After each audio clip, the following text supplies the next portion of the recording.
Very good afternoon to everyone present here. I am Aprameya Sheshadri, the co-convener of Moot Court Society, NLS IU Bangalore.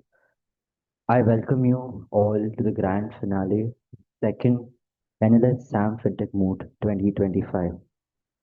After 2 days of rigorous mooting, which included two prelim rounds, one quarterfinal, and the semi-finals, two teams have now proceeded to the grand finals. The teams are Hyperion, who are for the petitioner, and Theseus for the respondent. I would like to express my gratitude to our distinguished Hyperion and Theseus, petitioners and respondents. I would like to express my gratitude to our distinguished finance panel for us today. First, I would like to introduce Mr. Siddharth Agarwal, Senior Advocate, Mr. Ragint Basant, Senior Advocate, Ms. Shail Trehan, Senior Advocate.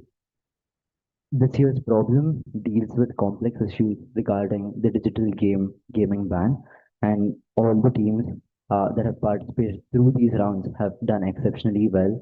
And we congratulate all of you for being here today, and also thank you for being here. With this, I hand it over to you, sir and ma'am, beginning the final rounds. Thank you so much.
Audible.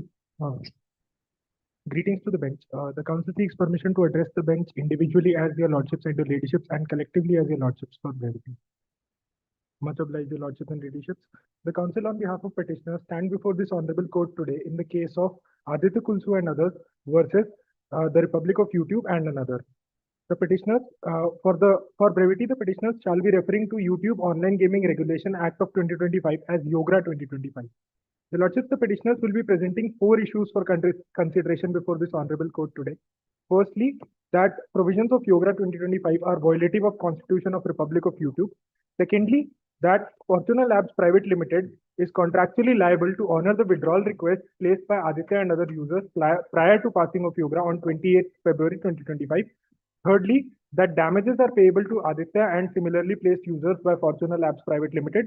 And lastly, that Bitbot's actions do not amount to advertising under the provisions of YOGRA 2025 and arrest for such actions is not valid.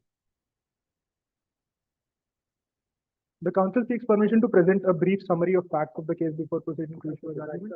You can tell us what you will be dealing with and what the Much obliged, your lordship. I shall be dealing with the first and second issue, for which I seek 22 minutes of this court's time, and my co-counsel shall be dealing with third and fourth issue, who will seek 20 minutes of this court's time, and we reserve 3 minutes for rebuttal. Okay. Much obliged, your lordship. We seek permission to proceed to the first issue direct. Your lordship, the first issue for consideration before this honorable court today is whether provisions of YouTube Online Gaming Regulation Act of 2025 are violative of Constitution of Republic of YouTube. Your lordship, our submissions are four-pronged on this issue. Firstly, that the Parliament of Republic of YouTube did not have the legislative competence to enact such a legislation. Your lordship, secondly, that the provisions are violative of Article 14 of the Constitution. Thirdly, that the provisions are violative of Article 19 of the Constitution. And lastly, that the provisions are violative of Article 21 of the Constitution. Lordship, proceeding to the first limit, the Lordship, it is humbly submitted that this enactment is an overreach into the legislative domain of the state legislature clearly laid down by the Constitution in Articles 245, 246, and the 7th Schedule, your Lordships. This has been affirmed in a plethora of judicial pronouncements as well. Your Lordships, we submit that Section 21G of Yogra 2025 defines an online money game as an online game, irrespective of whether such game is based on skill, chance, or both, played by a user by paying fees, depositing money or other stakes in expectation of winning, which entails monetary or other enrichment in return of money or other stakes.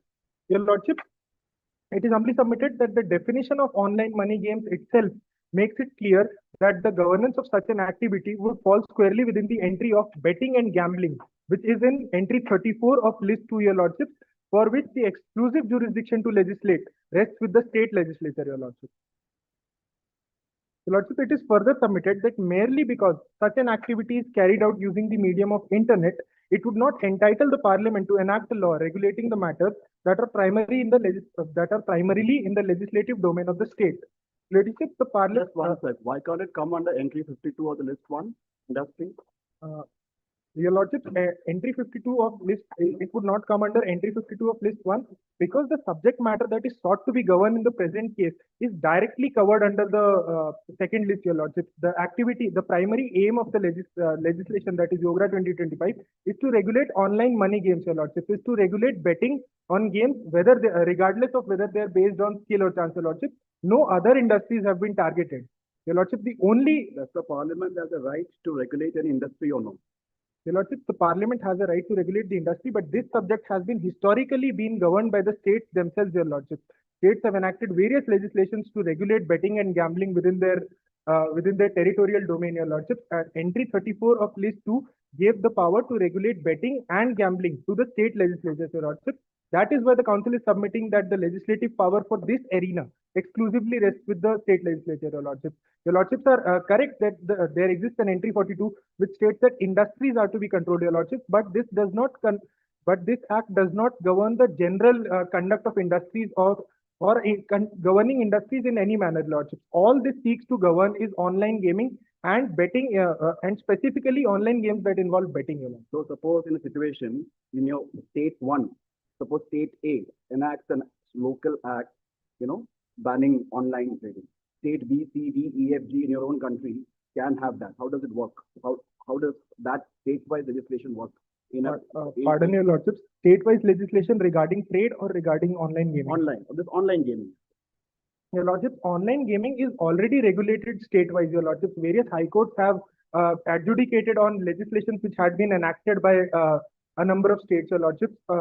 This has historically been regulated by the states only, your Lordship. That is why we contend that union, merely because they've assumed jurisdiction due to the medium of the online games that they seek to regulate, they've assumed jurisdiction and therefore legislated on this. Your Lordship, to clarify... in a different way, then we can proceed.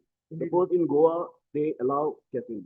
Indeed, physical casinos. Indeed, in Delhi, they can say casinos are banned. That is understandable, workable. Indeed. With online gaming, how does it work? How do you ban it in Goa and allow it in Goa and not allow it in Delhi? How does it work if states enact on online games, only on online? Physical casinos is very easy. Indeed, your Lordship. Elaborating on the point of your Lordships, physical gambling is already regulated by Public Gambling Act of 1867, your Lordship. Our contention in the present case is that the constitutional mandate in the 7th schedule states that the individual states or in the country of YouTube would retain the choice as to whether they seek to regulate and how they seek to regulate online games, betting in general, your Lordship, regardless of whether it is online or offline. The online nature in this act is merely incidental, your Lordship. Public Gambling Act is enacted by whom? Your Lordship, Public Gambling Act came into place before the Constitution existed. Your Lordship, when the Constitution was enacted, the states were given a choice whether to proceed with the Public Gambling Act of 1867, which some states have, and some states made specific amendments to suit their purposes, your Lordship. That is what is the practice that has been going on. Much obliged, your Lordship. Your Lordship, moving on to my second argument on doctrine of fifth and substance. Your Lordship, this doctrine stems in the Indian context from the judgment of State of Maharashtra versus FN Balsara, your Lordship. In this judgment, the doctrine of fifth and substance was discussed, your Lordship, and it was wherein it was observed that the impugned statute is examined to ascertain its fifth and substance or true nature or character. Your Lordship, for the purpose of determining legislative domain. It is applicable in the present case since, as already pointed out by your lordships, the areas that are governed by this statute tangentially are linked to a multitude of legislative domains, your lordships. Therefore, it becomes critical to see which legislative domain would be primary and under whose legislative domain this act would fall. The lordships, on these grounds, the petitioner submits that the primary objective of YOGRA 2025 is to regulate gambling. The fact that the scope is limited to digital medium is incidental. Mere usage of nomenclature such as online money game or real money gaming does not mean that such activity would not fall within the scope of Why betting. do you say the main purpose? No, aren't you stating it too wide? Main purpose is not to regulate gambling. That state still retains. Main purpose appears to be to regulate online gambling. Indeed, your lordship, that is what the council is getting. Which is why I'm saying online gambling with the difficulty, how the effectiveness of state level legislation, union has decided to use 52 list 1 and enact a law. How else will it work? It comes back. To that, before you answer, please can answer both together. That, and from a practical perspective, how can two states have different online gaming laws when the way that the internet works is that everyone has equal access to the same product? So how is it that, how do you argue that each state could have its own online gaming regulation? And how would that work if it were to work from a practical perspective when you're answering these questions also on Schedule 7? Answering your lordship query first, your lordship, the Madras High Court was recently faced with a very similar situation as to whether online, when gambling, when it turns into the online medium, whether it would still rest with the states or not. Your lordship, it adjudicated in the case of Play Games 24/7 Private Limited versus State of Tamil Nadu, wherein the legislation called Tamil Nadu Prohibition on Online Gaming and Regulation of Online Games Act was questioned. Your lordship, it was in that case also it was stated that this legislation cannot be enacted by the state since this is operating across multiple states. Your lordship, the court upheld the validity of the act and held that states are indeed empowered to enact such an enactment, and also stated that this is squarely covered under entry 34 of list 2. Your lordship. We're not saying state cannot. You are saying union cannot. So, Indeed, your lordship. Answering the second question, your lordship. Your lordship, the answer to the second question is two-pronged, your lordship. Firstly, as to whether it can be governed because the union has power to regulate intra-state trade and commerce. Your lordship, firstly, this legislation concerns gambling. Your lordship, in the case of RMD Chamarbagwala versus Union of India, it was held that gambling is an activity which is to be considered as res extra commercium. Your lordship, it was also observed in that case that an activity which is res extra commercium cannot be part of trade and commerce, your lordship. It cannot be considered under the definition of trade and commerce. Hence, we submit that it cannot be governed when the trade and commerce between states is to be governed, your lordship. Gambling on its own rests within the state legislature, your lordship. And secondly, your lordship, taking the example of the other entries that are in the state list, your lordship, entry 5 governs local government. Your lordship, if I am to take the example that local government were to go digital someday, your lordship, the union would again be able to assume jurisdiction since the nature of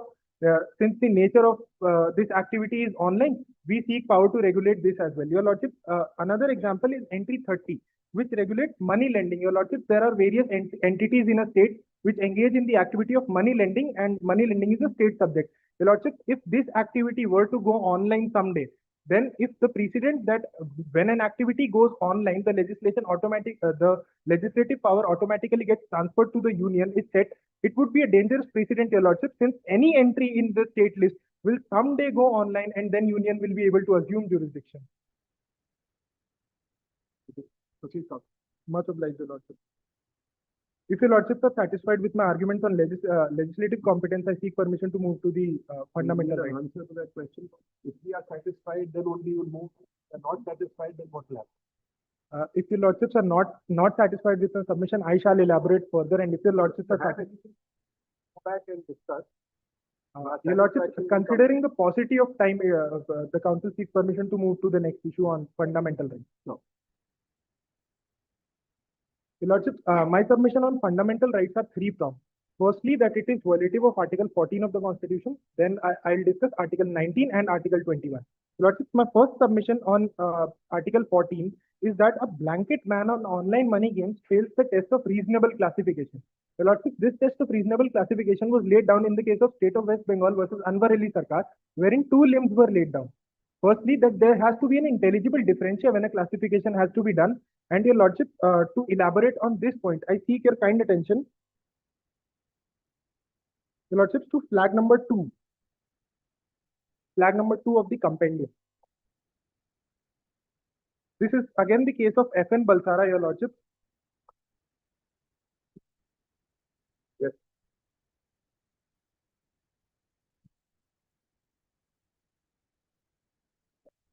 Sincere apologies, Your Lordship. Flag number 1. This is the case of State of Gujarat versus Sri Ambika Mills. Flag number 1, para 55. The bench will read for the council will read for the bench. Your Lordship, I'm reading for the 6th last line of 55th paragraph. A classification is over-inclusive. Yes. Your Lordship, a classification is over-inclusive when it includes not only those who are similarly situated in respect to the purpose, but others who are not so situated as well. In other words, this type of classification imposes a burden upon a wider range of individuals than are included in the class that a class of those attended with mischief which the law aids. Your Lordship, it is our submission that the classification done by the union in this case is over-inclusive, Your Lordship. We submit that they failed to create a distinction between games that are predominantly based on skill and games that are predominantly based on chance. Your Lordship, we submit that in the case of RMD Chamarbagwala versus Union of India, it was laid down that games that are predominantly based on skill cannot be termed as gambling, Your Lordship. Even if wagering is taking place in games which are predominantly based on skill, it cannot be termed as gambling. The court clarified in that judgment that if a game is based on chance, then wagering on such game would be of a nature that the outcome of the game that the participant is participating in, he will not have any control on it. However, when a game is of skill, the participant of such a game will have at least some degree of control over the outcome. But online versus offline, why is not that a reasonable class? Because And before you come to that, sorry, just one second. So, how many pages is this judgment that you are relying? But what was the final decision in this case? What was finally decided? Because it ends with Herod ordering the death of all the inmates. Your But Lordship, what was the final outcome in this case? Your Lordship, the final outcome was that the classification was not found as either over-inclusive or under-inclusive. Your Lordship, however, what we It was contest, upheld. Your Lordship, The provision that was being challenged was upheld by the court. Your Lordship, the provision that was being challenged was being challenged for being under-inclusive. Your Lordship, they left out a class. What did the court finally decide? Your Lordship, Your Ladyship, the court finally decided that the provision was not under-inclusive. It upheld the provision. It upheld the provision, Your Ladyship. Your Ladyship, what we are contending in the present case is that the classification that they've done is over-inclusive, Your Ladyship. The classification that they've done has taken within its ambit, taken Just within bullet point, offline versus online, why is it not a reasonable class? your, Is it a reasonable classification? If not, why? A, B, C. Your Lordships, offline versus online would not be a reasonable classification when both games of skill and games of chance are included. Your Lordships, prohibition cannot be imposed on both games of skill and games of chance because games of skill are legitimate business activities protected by Article 19(1)(g) as held by various pronouncements like K.R. Satyanarayana, RMD Chamarbagwala, etc. Your Lordships. These judgments have held that games of skill and even wagering on games of skill, Your Lordships, are legitimate business activities protected by this constitution under Article 19(1)(g), Your Lordships. The legislation equates both activities based on games of skill and based on games of chance. It is why we contend that the class. Sorry interrupting you. In a game of skill, for example, now if I'm playing a game of skill across the table, it's easy to, the manipulation is, scope is limited. The same thing online, the platforms can create, I don't know, whatever technology, they can manipulate the design, the distinction between game of skill and game of whatever chance in online format may blur. So that distinction, which is why it appears to be why the distinction is made. Your Lordships, the All India Gaming Federation has rules against these measures being taken, Your Lordships. Considering what Your Lordships are pointing out about algorithmic outcomes, Your Lordships, the majority of games that are offered by Fortuna in the present case leaving the exception of rummy, your lordship, are not directly linked to any algorithmic outcomes, your lordship. These are based on the direct acumen of the players who are playing the game. Would it be only pertaining to Fortuna or for every kind of? Your lordship, the council was referring to the example of the present situation. To consider an example in the present situation, what we are faced with, the activities, your lordship, the council submits that all the games offered by Fortuna are skill-based in nature, your lordship, and have been protected under various pronouncements. That is why the council is submitting that in the present case, the legislation fails to create this distinction and has prohibited an activity, which is a legitimate business activity under Article 19(1)(g), your lordship. Also, it is allowed to play online games. Indeed, your lordship. After this act also. Your lordship, online games.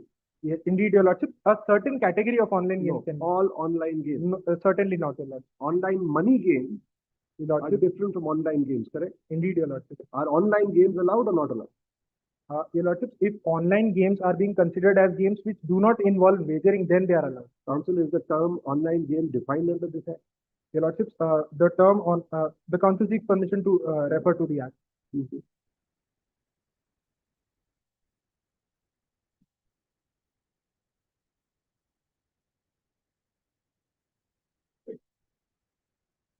Your lordship, online game is indeed defined. What does it say? There's a distinction between online game and online money game. What is prohibited? Your lordship, what is prohibited are online skill-based games on which are online games prohibited or online money games prohibited? Your lordship, online money games are prohibited. Online gaming is allowed. Indeed, your lordship, the contention of the council is not that online money. Your entire problem is the fact that I cannot spend money on it. Your lordships, your skill you can exhibit. You can play any game you want. You can engage with people. You can do everything else that you were doing previously. All that has been taken away is your ability to put money on it and make money out. Is that factually or understanding of this legislation? Your lordships, that is indeed correct. Which brings me back to my submissions on fundamental rights. Your lordships, the council's submission is that when an activity, your lordships are correct in saying that online games are still allowed and online money games are not allowed. Your lordships, the council's contention is that the legislation cannot take up upon itself to ban online money games when such games are protected as legitimate business activities. They cannot be equated to gambling, your lordship. Please show me that you have a right, a fundamental right to bet on things, to wager on things. Your lordship, cannot be removed. Your ability to play games is fundamental right, no problem. Indeed, your lordship. You have the ability to do skill, you have the ability to do chance. Indeed, your lordships. The council seeks your kind attention. This principle, which the council is submitting, was reiterated and upheld in the state of Andhra Pradesh versus K. Satyanarayana judgment, wherein the Supreme Court held that rummy is predominantly a game of skill and cannot be termed as gambling of pure chance. Your lordship, the court observed that the three-card game is protected under the Constitution under the Article 19(1)(g).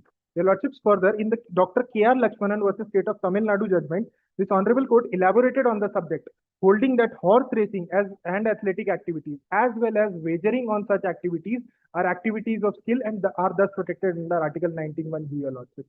That's a 19(1)(g). Indeed, your lordship. What we were discussing originally was the online versus offline version. Indeed, your lordship. The arguments are related, your lordship. When we consider classification, your lordship, this classification has to be legal. Your lordships, when an activity which is constitutionally protected as a legitimate business activity is equated to an activity which has been considered res extra commercium by a multitude of judgments, your lordships, when these are equated in a legislation, your lordships, that violates Article 40. Gambling is a constitutionally protected activity. Certainly not, your ladyship. What the council is submitting is that betting on skill-based games is a constitutionally protected activity. Gambling is res extra commercium and might be prohibited, your ladyship. The difference, according to you, the difference, your ladyship, was laid down in the judgment of RMD Chamarbagwala versus Union of India. A predominance test was laid down, your ladyship. It was to be considered whether the outcome of the game is dependent on the player or not. Your Ladyship, What are the facts in Chamarbagwala? Your Lordship, the facts of RMD Chamarbagwala considered the Bombay Prizes Winning Act of 1955. Your Lordship, it considered the activity of matka, which is a popular form of lottery in Mumbai. It considered whether matka can be considered as gambling or not, Your Lordship. In that case, For the purpose of it being unlawful, right? indeed, Your Lordship, for the purpose of it being unlawful. Your Lordship, it is in that case that it was held that matka, being an activity of lottery, has no bearing on the physical or mental ability of the players, and hence hence comes under the ambit of gambling. Your Lordship. Council, in this law, have they said that now you cited those judgments saying rummy is a game of skill? By this act, does rummy still is a game of skill? If I can sit across the table and play rummy with him, that is it banned? Online also. Yeah. Your Lordships, playing rummy with winning is not allowed, Your Lordships, in this case. Online, right? Indeed, Your Lordship. Offline? Your Lordship, offline it may be allowed. Your Lordship, even in the offline realm, Your Lordship, it is not allowed in public domain under the Public Gambling Act of 1867, Your Lordship. And in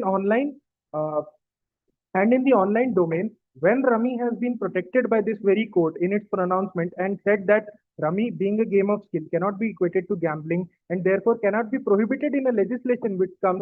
Sorry, you are saying a game of skill can be banned or not allowed to be played under certain circumstances. So, for example, in a public gaming house, I cannot play a game of skill also. Is that correct? Your Lordships, that was the case before the RMD Chamarbagwala judgment, Your Lordships. After the RMD Chamarbagwala judgment, the distinction which has been considered by this honorable court in a multitude of judgments and various high courts as well. Your Lordships, it was very recently considered in the judgment. Is very specific. Specific judgments and all will say, first you focus on the facts and. Indeed, Your Lordship. I will reiterate my submission. The question is simply this. Can today in your country rummy be played offline with money in your house? Indeed, Your Lordship, it can be. Can it be done in a club? Your Lordship, it can be. Your Lordship, indeed, it can be done in a club. Can be done? Your Lordship, it can be done in a club since it is already been held that it is an activity based on skill and it cannot be considered as gambling, Your Lordship. So the provisions which seek to govern gambling would not apply. Is it still a game of skill? Indeed, Your Lordship. Does this act change that? Certainly not, Your Lordship. What does this act do? Your Lordship, this act prohibits this same activity merely because it is taking place online, Your Lordship. Prohibit this same activity which any person is allowed to do in the offline medium. It prohibits it in the online medium merely because it takes place over the internet, Your Lordship. That is what the council's contention is.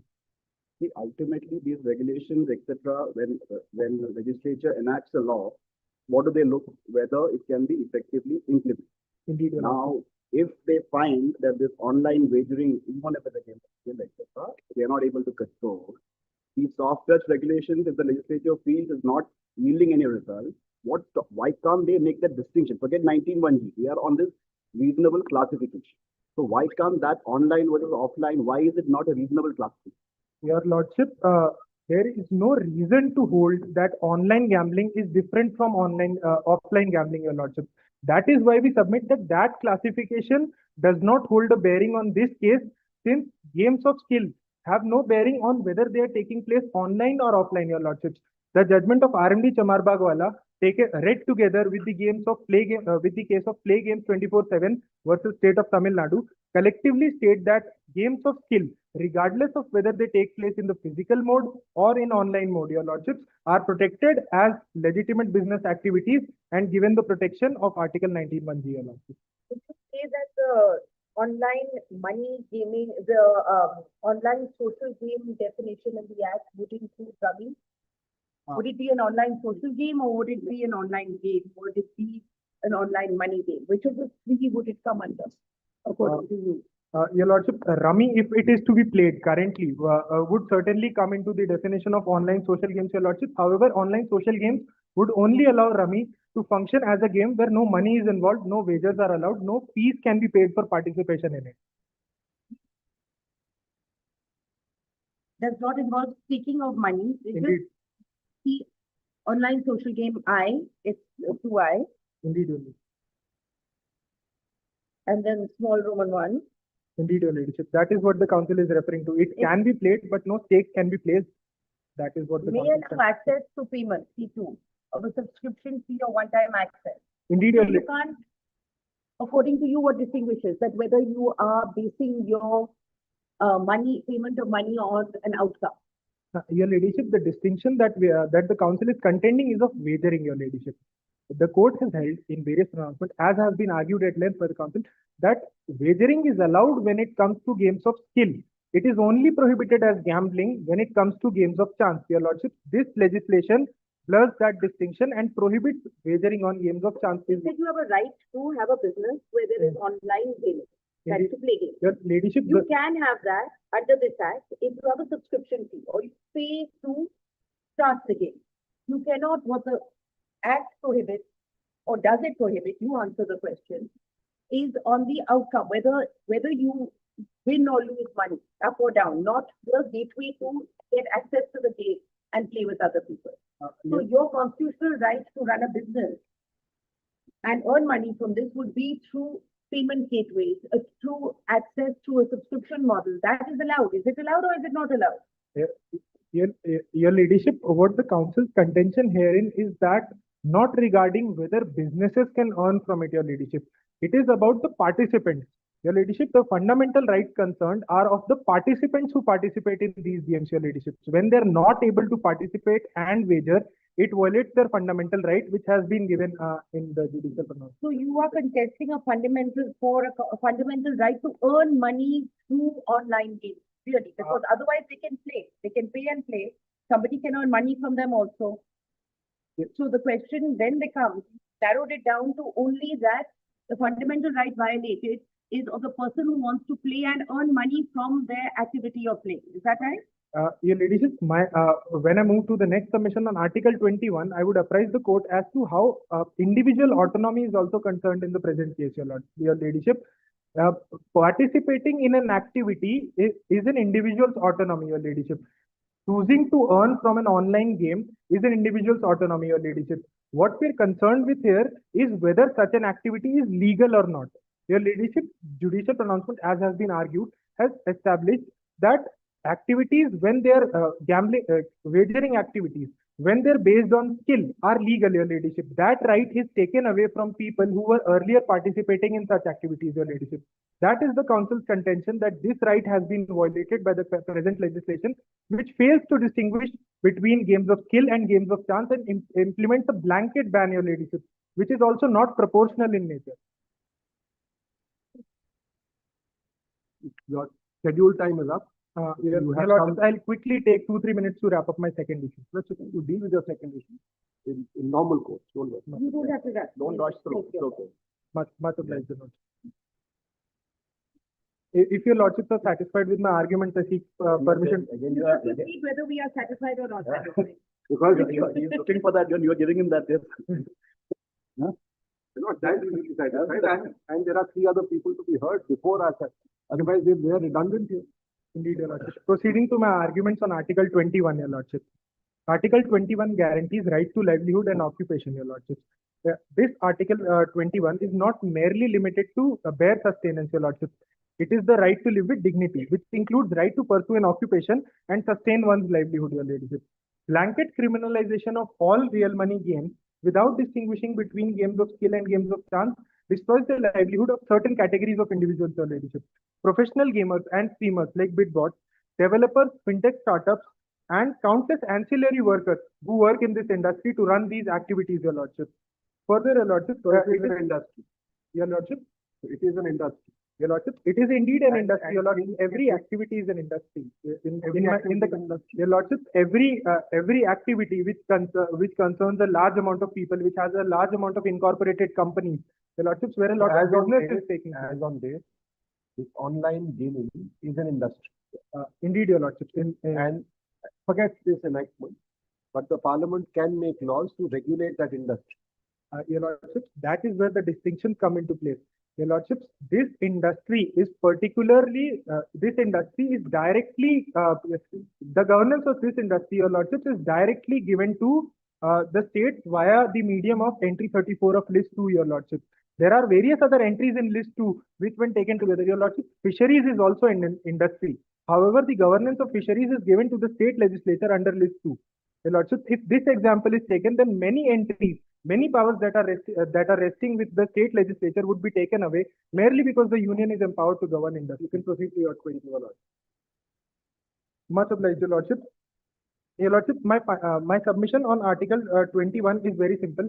Your lordship, they failed to take a proportional measure to even if your lordship, the council concedes that the aim of this legislature was public welfare.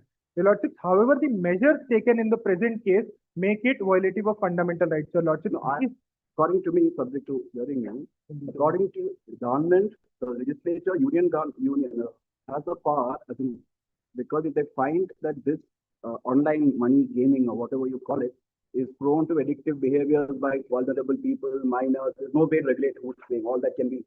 So the state can step in as a parent state jurisdiction and enact a law. According to me, I would put it the other way, isn't it? Furtherance of Article 21 instead of violative of Article 21. And while answering him, elaborate a little on why you think the right to dignity, business dignity includes the right to gamble. Your ladyship, the right to live with dignity under Article 21 includes the right to livelihood, which is the right we're targeting here. This legislation takes away a legitimate livelihood from people, your ladyship, which was betting on games that are based on skill. That is the contention. And how do you answer this parents' patria? Your lordship, the doctrine of parents' patria, as answered by this honorable court in the case of Association for Democratic Reforms versus Union of India, your lordship, the doctrine of parents' patria cannot be upheld when there is even a prima facie violation of fundamental rights of the people involved, your lordship. It is on these grounds that we contend. There is a prima facie violation of fundamental rights. Your lordship, the failure. Your lordship, I will reiterate. The failure to distinguish between a legitimate class of people who are engaging in wagering based on skill and people who are participating in an activity which is res extra commercium, your lordship, makes it a violative of Article 14. Further, your lordship, the doctrine of proportionality given in the Modern Dental College case is not followed by the union in the present case, since less restrictive measures could have been employed instead of giving a total prohibition on all. Give us your list of the less restrictive measures which, according to you, were available to the parliament and has not been taken. And I think that includes your. Give us the list of those. Your lordships, the primary measure that the state could have taken was ban the activities that are actually gambling. Your lordships, it is considered by the council that the state through this legislation sought to govern gambling. Your lordships, in the present case, we submit that considering judicial pronouncement, gambling is an activity which is wagering based on games of chance. Your lordships, the council concedes to the fact that games of chance, being activities considered res extra commercium, could be prohibited.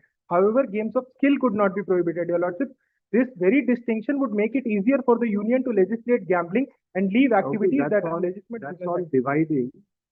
How much is the scope and reach of the legislation? You're saying it can cover the games of chance fully, no problem. Games of skill, it cannot cover at all. The point that you were making was that with reference to the games of skill, there were still better ways of dealing with it, which is more proportionate. Indeed, have not been utilized. Please tell us what those proportionate measures would have. What those measures would have been to achieve what the purpose of this was with a lighter tax is what we are asking. Indeed, your ladyship. Some of the measures that could have taken place, some of the measures that could have been employed by the state in this case was age capping it, your lordship. The argument why I say that age capping was necessary, your lordship, it is because WHO in its 11th revision of the International Classification of Disease has included gaming disorder in within the classification of diseases, your ladyship. And how effective is that in online setup? Let's be clear, no? Indeed, your lordship. Why I submit that? Indeed, lordships. Why I submit that age capping could have done to curb online gambling is that, your lordship, in that report, a majority of the participants who suffered from online gaming disorder were between the ages of 18 and 22, your lordship.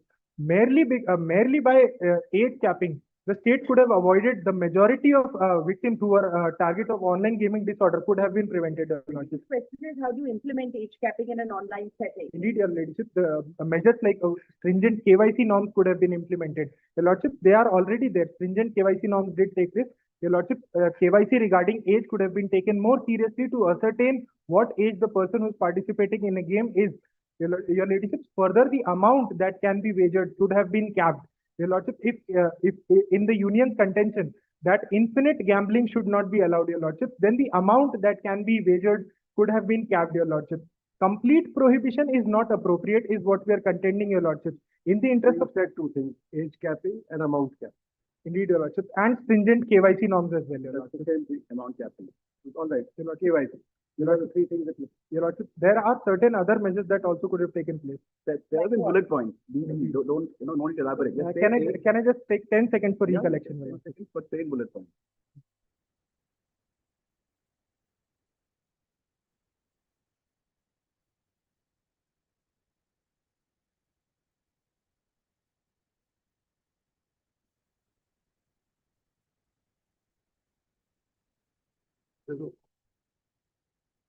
Your Lordship, another measure that could have been employed, Your Lordship, one of the current measures that is employed is self-exclusion.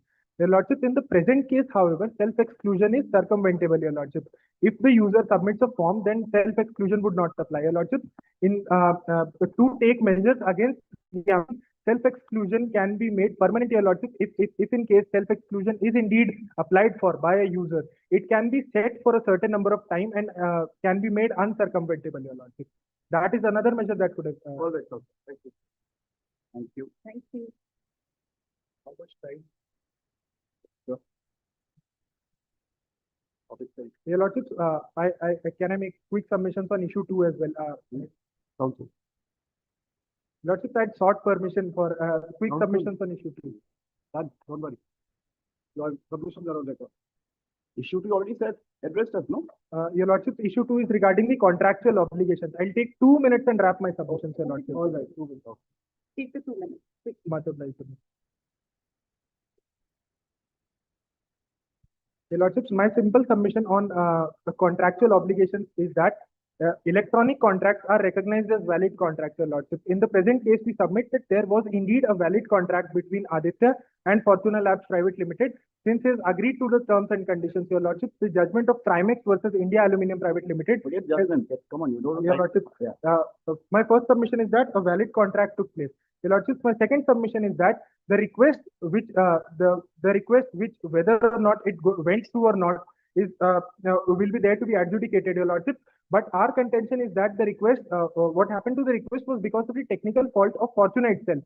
Your Lordship, it is to be noted that as per the fact proposition, Fortuna What were you doing from 7:17 p.m. to 11 a.m.? Your Lordship, at 7:17 p.m., Aditya Kulsu tried to place a request on the mobile application, Your Lordship. As soon as he submitted the request, the platform froze. Your Lordship, he then proceeded to the website to check the status of that request.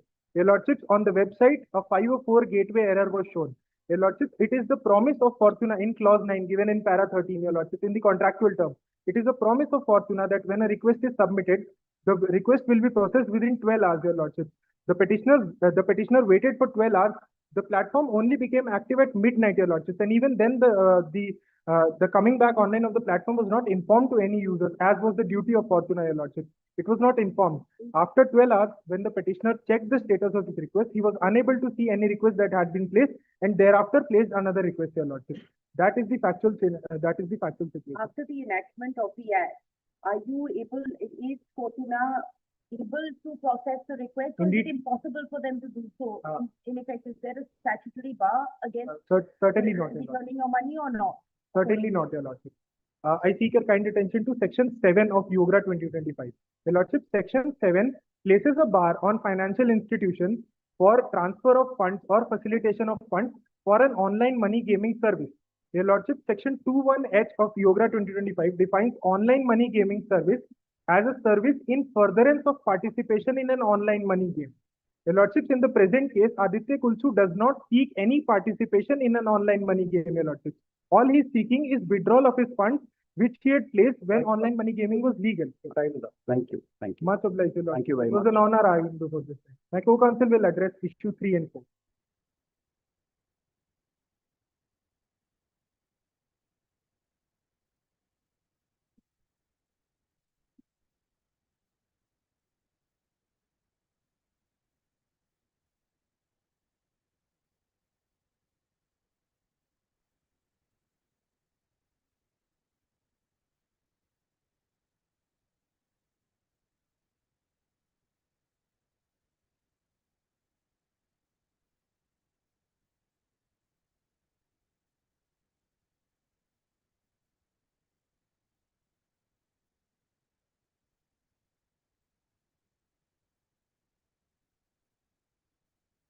Yes. Greetings to the bench. Is counsel perfectly audible to the bench? Yes. Much obliged, Your Lordship. If Your Lordships have no preliminary queries, counsel seeks permission to proceed with issue 3 and issue 4 of petitioner's submission. If you want to start in any part of issue 2 which your co-counsel did not have enough time to discuss, you are at liberty to do. Your Lordships, there are certain It's up to you. Your Lordship, there are certain aspects that will be covered in further submissions under issue 3 itself, Your Lordships. That's right. Much obliged, Your Lordship. Your Lordships, issue 3 before this honorable bench is whether any damages are payable to Aditya and other similarly placed platform users, Your Lordship. Your Lordship, as my counsel before this honorable bench has already argued on the validity of the contract and its subsequent breach by Fortuna, which is also not governed by force majeure as they already... Counsel, the 12-hour window ended at 7:17 a.m. Indeed, Your Lordship. What were you doing till 11? Your Lordship, there was no notification. 12 hours you can count. Your co-counsel said, I placed that request at 7:17. I waited for 12 hours. After I found out that there was nothing there, I went at 11. Your Lordship, here the council seeks your kind attention to the mandates by the All India Gaming Federation. Your Lordship, All India Gaming Federation has certain rules regarding the grievance redressal mechanisms which are to be provided to the consumers of such platforms, Your Lordship. Your Lordship, this code does not provide a window of as such short as 3 hours for sure for raising such requests, Your Lordship, or raising such grievances to the grievance redressal mechanism, Your Lordship. Is Fortuna bound to give you money? Your Lordship, as per the terms and conditions, indeed. Your Lordship, They have 99.2% success rate, right? for the same, Your Lordship, the council seeks your kind attention to their terms and conditions. Your Lordship, in clause 9 of the terms and conditions, which are laid down in para 18 of the Moot proposition, the council will read for the bench. A user may withdraw available balance at any time, subject only. There are only 2 conditions laid down here, Your Lordships. Successful KYC and the technical availability of Fortuna's payment rails, Your Lordships. Your Lordships, for the benefit of the bench, council would like to elucidate that payment rails were still available. Your Lordship, payment rails are merely the mechanism of transfer of payment from one entity to another. It will be processed within 12 hours. Indeed, Your Lordship. After that 19 cells, they have a 99.2% success rate on 12 hours. So there are, in normal course also, the 12-hour window is a best endeavor basis. It's not a commitment to you that you will always get the money within 12 hours. Indeed, Your Lordship, where the counsel for the petitioners are not contending merely that it should have been the contractual requirement to withdraw the money should have been fulfilled within 12 hours. Your Lordship, the contractual requirement to withdraw the money as requested by Aditya Kulsu was never performed. Aditya Kulsu did reach out to the... After 11 o'clock, they couldn't have performed. Your Lordship, again, the council seeks your kind attention to section 7 of the Yogra 2025, Your Lordship, as my co-counsel had previously contended that the ban placed by Yogra 2025 is not applicable to withdrawals, Your Lordship. The council will read for the bench, as has been argued by my co-counsel previously as well, that no bank, financial institutions, or any other person facilitating financial transactions or authorization of funds shall engage in, permit, aid, abet, induce, or otherwise facilitate any transaction. And the council notes here, transaction or authorization of funds towards payment for any online money gaming services, Your Lordship. Your Lordship, what the what Fortuna is being asked to do as per its contractual obligations is not payment towards any online money gaming services, your lordship. The return leg of the online gaming service. How did you make that money? How did your investment become 903, whatever? Your lordship, that was that happened when the act had not come into the picture. The action taken, the engagement of Aditya Kulsu in the service of online in the game itself was valid. This will be retrospective application of the law, your lordship. If we punish him for his engagement in the activity which was banned later on, your lordship. Nobody's punishing him. His money was lying with the online gaming service. After 11 o'clock on that day, the online gaming service and the banks are not able to process it. It's a difficult for him. Clause 9 of the terms and conditions says that it's subject only to may withdraw, subject only to a successful KYC, and number 2, the technical availability of Fortuna's payment rails. So if the payment rails were actually suspended, their contractual obligation to you does not exist as of today. How do you get around this particular term and condition of the existence of the payment rail? Your lordship, your ladyship, the council will address your kind concern in 3 parts. Firstly, your ladyship, in 2 parts primarily. Firstly, the request that before the act came into force, your ladyship, the council contends it was Fortuna's contractual obligation to refund the money before the payment rails went offline. This is YPay disabled the settlement APIs on 12:30 p.m. on March 1st, 2025. The council merely submits that such transfer should have taken place by them. And before that, your lordship, payment rails were functioning as only Fortuna's own technical system were down, which was again their own fault, and they could not claim self-induced frustration, your lordship.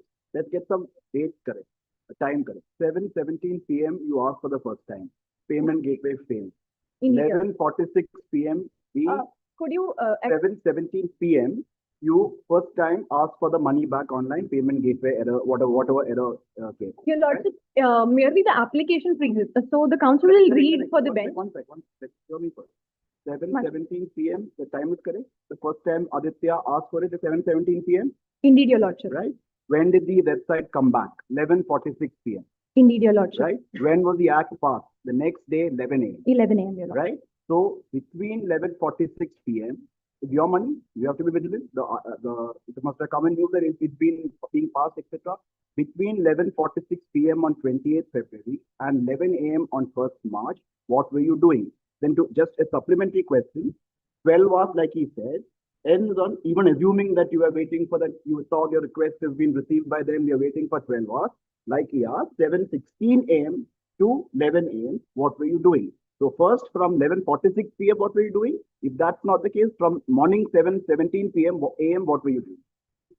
Your lordship, until 11:46 p.m., we were not able to access the platform as we've previously submitted, and we could not even verify the status of after 11:46 p.m. Your lordship, there had already been several hours that Aditya Kulsu had tried to access the platform and had been unable to. Your lordship, Aditya Kulsu could not have been presumed to anticipate that the act itself would come into force the next day, and he has to make that request at the same day itself. He could not have been presumed to. He could not have been presumed that he has to make the following. That is absolutely right. So, the individual who has money there in the system obviously doesn't know what is going to happen. So they can't move with a certain kind of speed and alacrity. But same is the situation with the service provider. They also don't know when that legislation will come, what will happen. So they're also not sitting there in order to deny you the fruits of your illegal gambling. Your lordship, the council acknowledges your kind concern and merely submits here that firstly, Aditya Kulsu did not have an obligation to report it at the moment if he had already complied with his part of the contractual obligation. It is on Fortuna to comply with their part of contractual obligation. There is no mandate on Aditya Kulsu to report within 12 hours or at 12 hours, your lordship. Further, there was no notification that was given. I'll tell you what is happening. You are saying that you put in a request and they received it. They are saying they did not receive it. It's a disputed question of fact. Should we decide that in a Is this really the forum? How do we decide this disputed question? Your Lordship, the council kindly acknowledges your concern, and we acknowledge that this is a disputed fact. Your Lordship, we are merely arguing that even if we consider that they did not receive the request, it was due to their own fault, and they cannot unjustly enrich from the proceeds of an act which is their own fault. They did not have a platform which could sustain even 15% of their registered users, Your Lordship. For the same, Your Lordship, the council seeks your kind attention to para 11 of the fact sheet, Your Lordship. Your Lordship, para 11 of the fact sheet clearly states that there are 85 lakh verified accounts in YouTube on Fortuna, Your Lordship.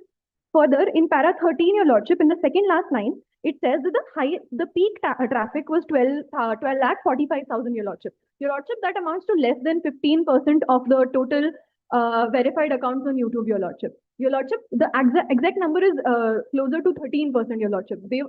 Your Lordship, further, the council would like to apprise the bench as to what a 504 timeout gateway is. The line that you're showing us says this was 10 times more than the highest previous traffic.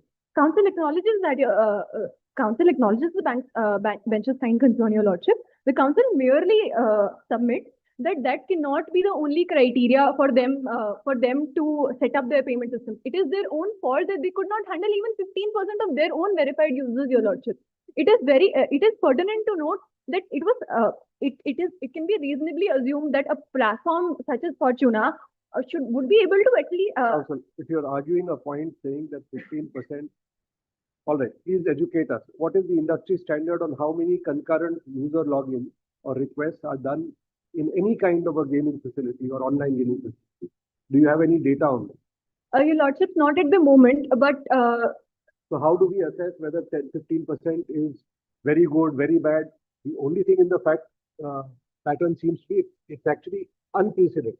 Your Lordship, a platform which promises in its terms and conditions that it's going to handle withdrawal requests 24/7, that it's going to handle withdrawal requests based on only subject to only two conditions. A platform which advertises primarily through influencers and its marketing, that it will process all requests, which claims to have a history of processing 99%, more than 90% of the requests. Such a platform is presumed to have enough technical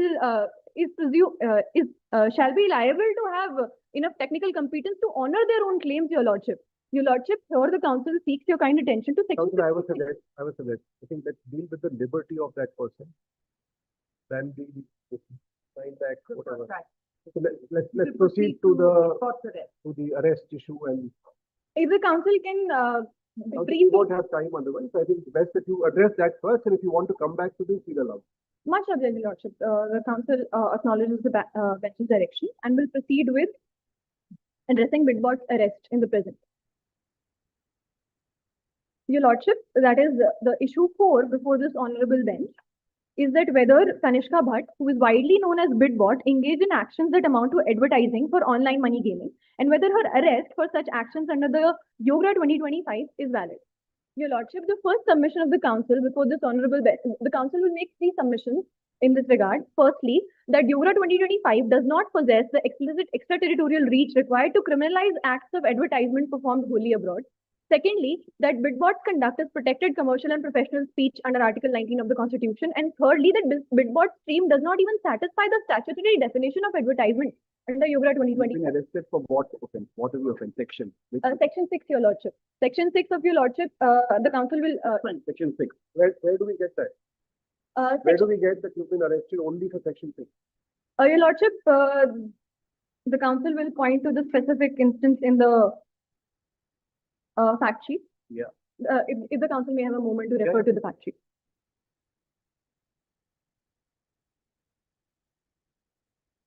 Your Lordship, her defiance ultimately led to her, this is para 23.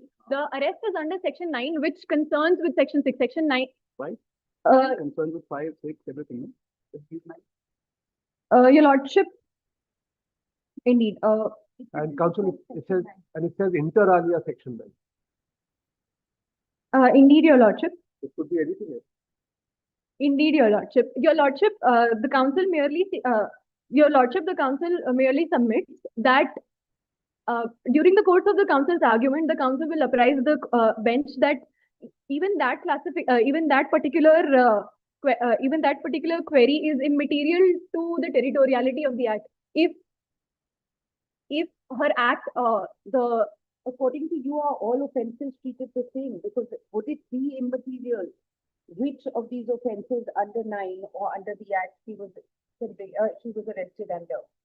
And why would that be relevant? Your Lordship, that is the type of offence relevant for some reason, and if so, what is that?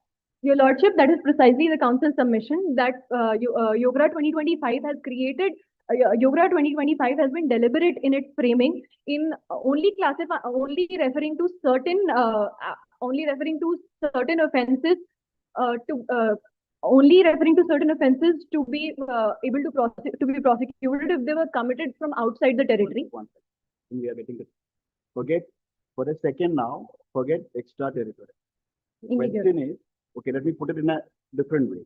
What are the offences under this act? Which are the sections which deal with offences under this act? Your Lordship, Section 9, Chapter 5 of the Act deals with offences and penalties. That is Section 9, Section 10 and 11, Your Lordship. So that corresponds to what? Your Lordship, What all are prohibited? Come to Chapter 3. Indeed, Your Lordship. Your Lordship, the prohibited parts are Section 5, Section 6 and Section 7, Your Lordship. The question is there any difference in the way this act treats offence under Section 5, offence under Section 6 and an offence under Section 7? If yes, what? The council seeks a moment to refer to the Act, Your Lordship.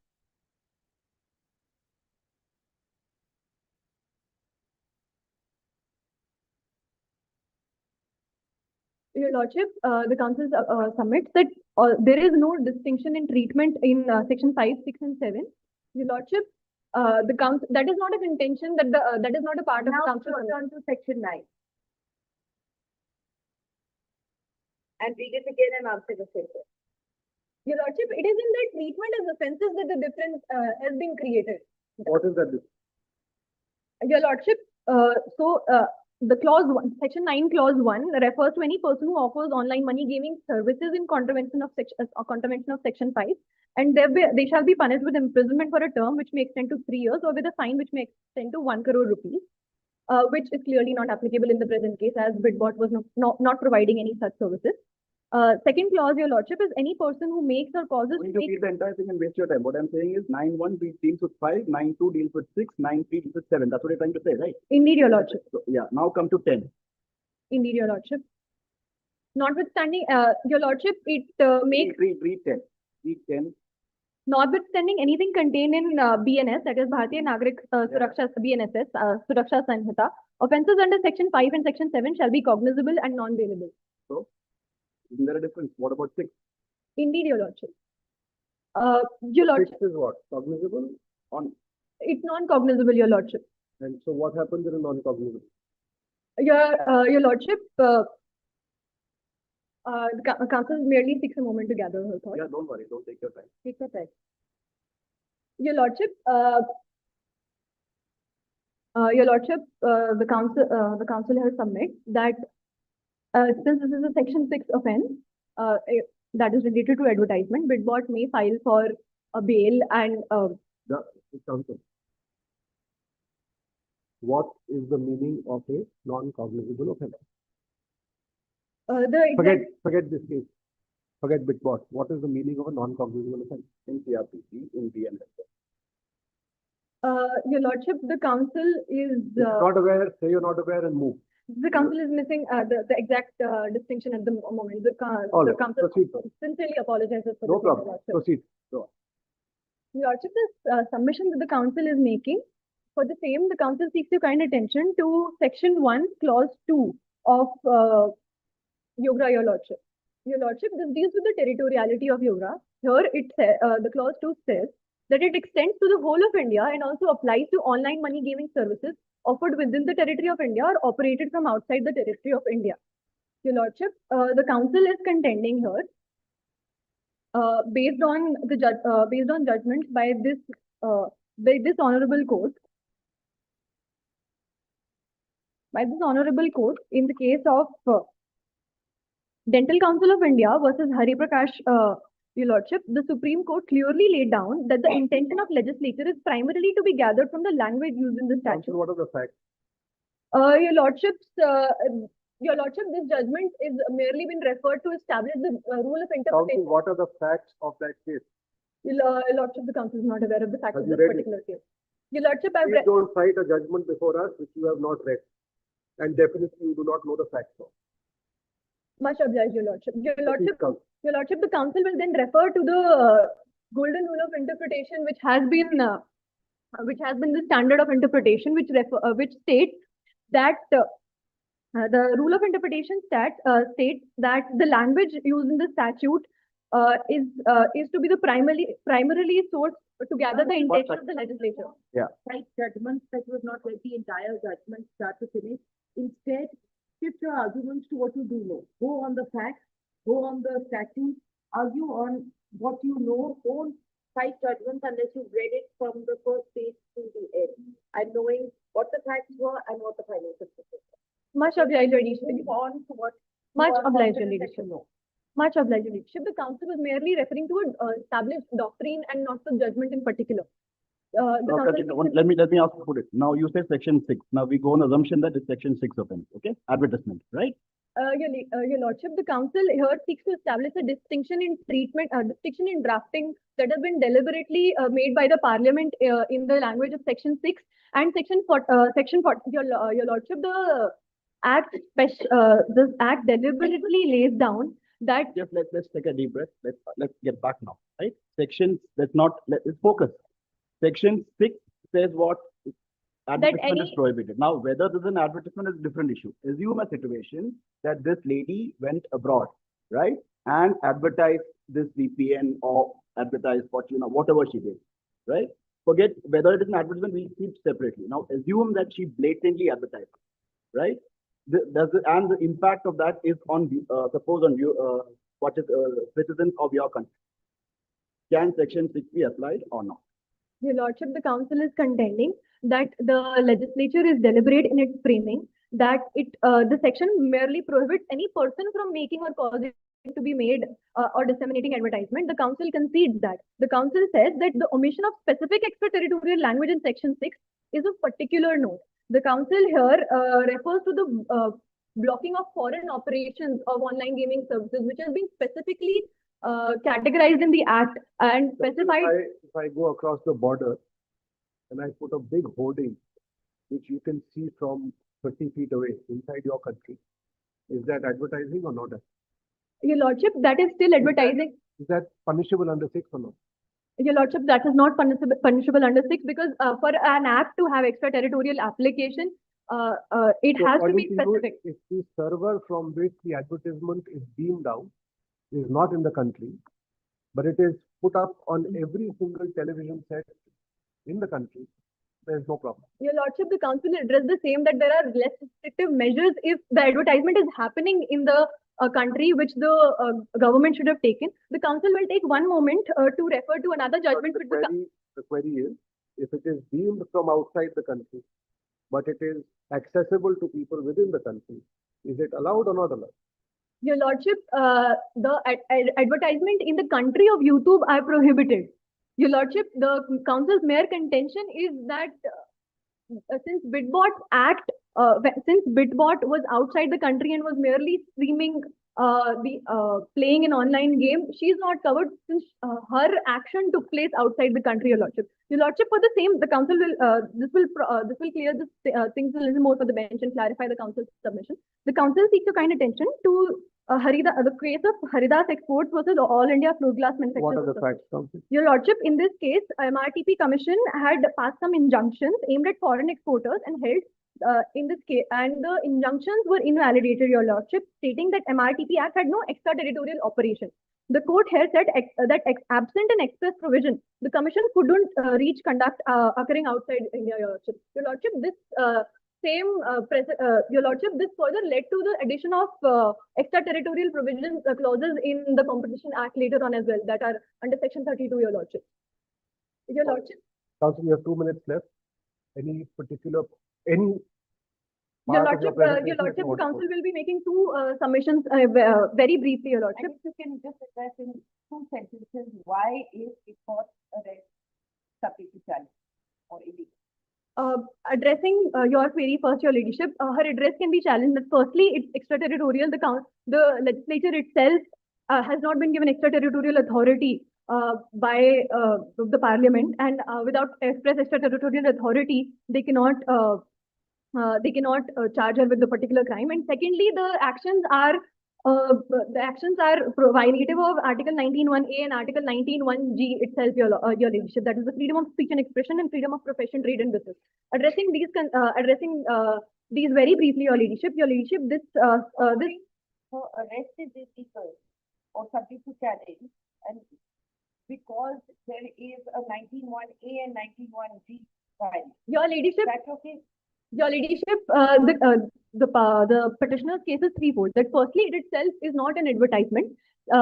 Secondly, we contend that the act itself does not allow her prosecution because her act, even if considered to be an advertisement, took place outside the territory of that comes under Yogra 2025. And thirdly, Your Lordship, that the provisions, if again considered, if considered to are violative of Article 19, Your Lordship. Your Lordship, what Ms. Bidbot practiced was protected commercial speech, as has been laid down by this court in Tata Press Limited versus MTNL, where this court clarified that commercial speech is entitled to protection under the Indian Constitution, and only commercial speech which is deceptive, unfair, misleading, and untruthful would be hit by Article 19(2) of the Constitution. Why is it not an advertisement? Earlier we asked a question on assumption that assume it's an advertisement. Why is it not an advertisement? Your country has banned this. You play this game from across the border, and you have a VPN which can be used, to mark the geographical location and play the very app. And for that VPN was never there. Now that VPN is shown. Or assume before that is there, assume even now it is there. Why is it not an advertisement? Your Lordship, the facts already show the VPN product as a very popular product. Yes, it did rise in popularity. But throughout her stream, Ms. Bidbot was very. What was the jump in ranking after you advertised? It did. That was a jump in from the advertisement. It cannot be. Your Lordship, firstly addressing your initial query, Ms. Bidbot it has never been provided in the facts. The facts never allude to the fact that she either demonstrated that the travel VPN could be or should be used to deliberately bypass the restrictions that are posed by Yogra 2025. Neither did she allude to the same, neither did she herself use the same. She was very clear. She was very clear that she was in a separate country. Her consumers, her followers were aware that she was in a separate country. And in that separate country, accessing Fortuna is not illegal, Your Lordship. Your Lordship, she was merely exercising her legal right to be in that country and accessing Fortuna. Your Lordship, the Consumer Protection Act defines an advertisement, which the definition has been taken by the Act. Anything else? Anything Out of time. Your Lordship, the Council will wrap up her submissions by by contending that that her arrest is the arrest does not arrest and the provisions do not satisfy the test of proportionality given by this honorable bench in the case of Justice Puthaswamy versus the Union of India, Your Lordship. If the bench would like to elucidate on how. No. That's fine. Thank you. Thank you, Ben. How much time? Okay. Thank you. Your Lordship, the Council seeks your kind permission to proceed with the prayer. That's your prayers on record. Thank you. Much obliged, Your Lordship.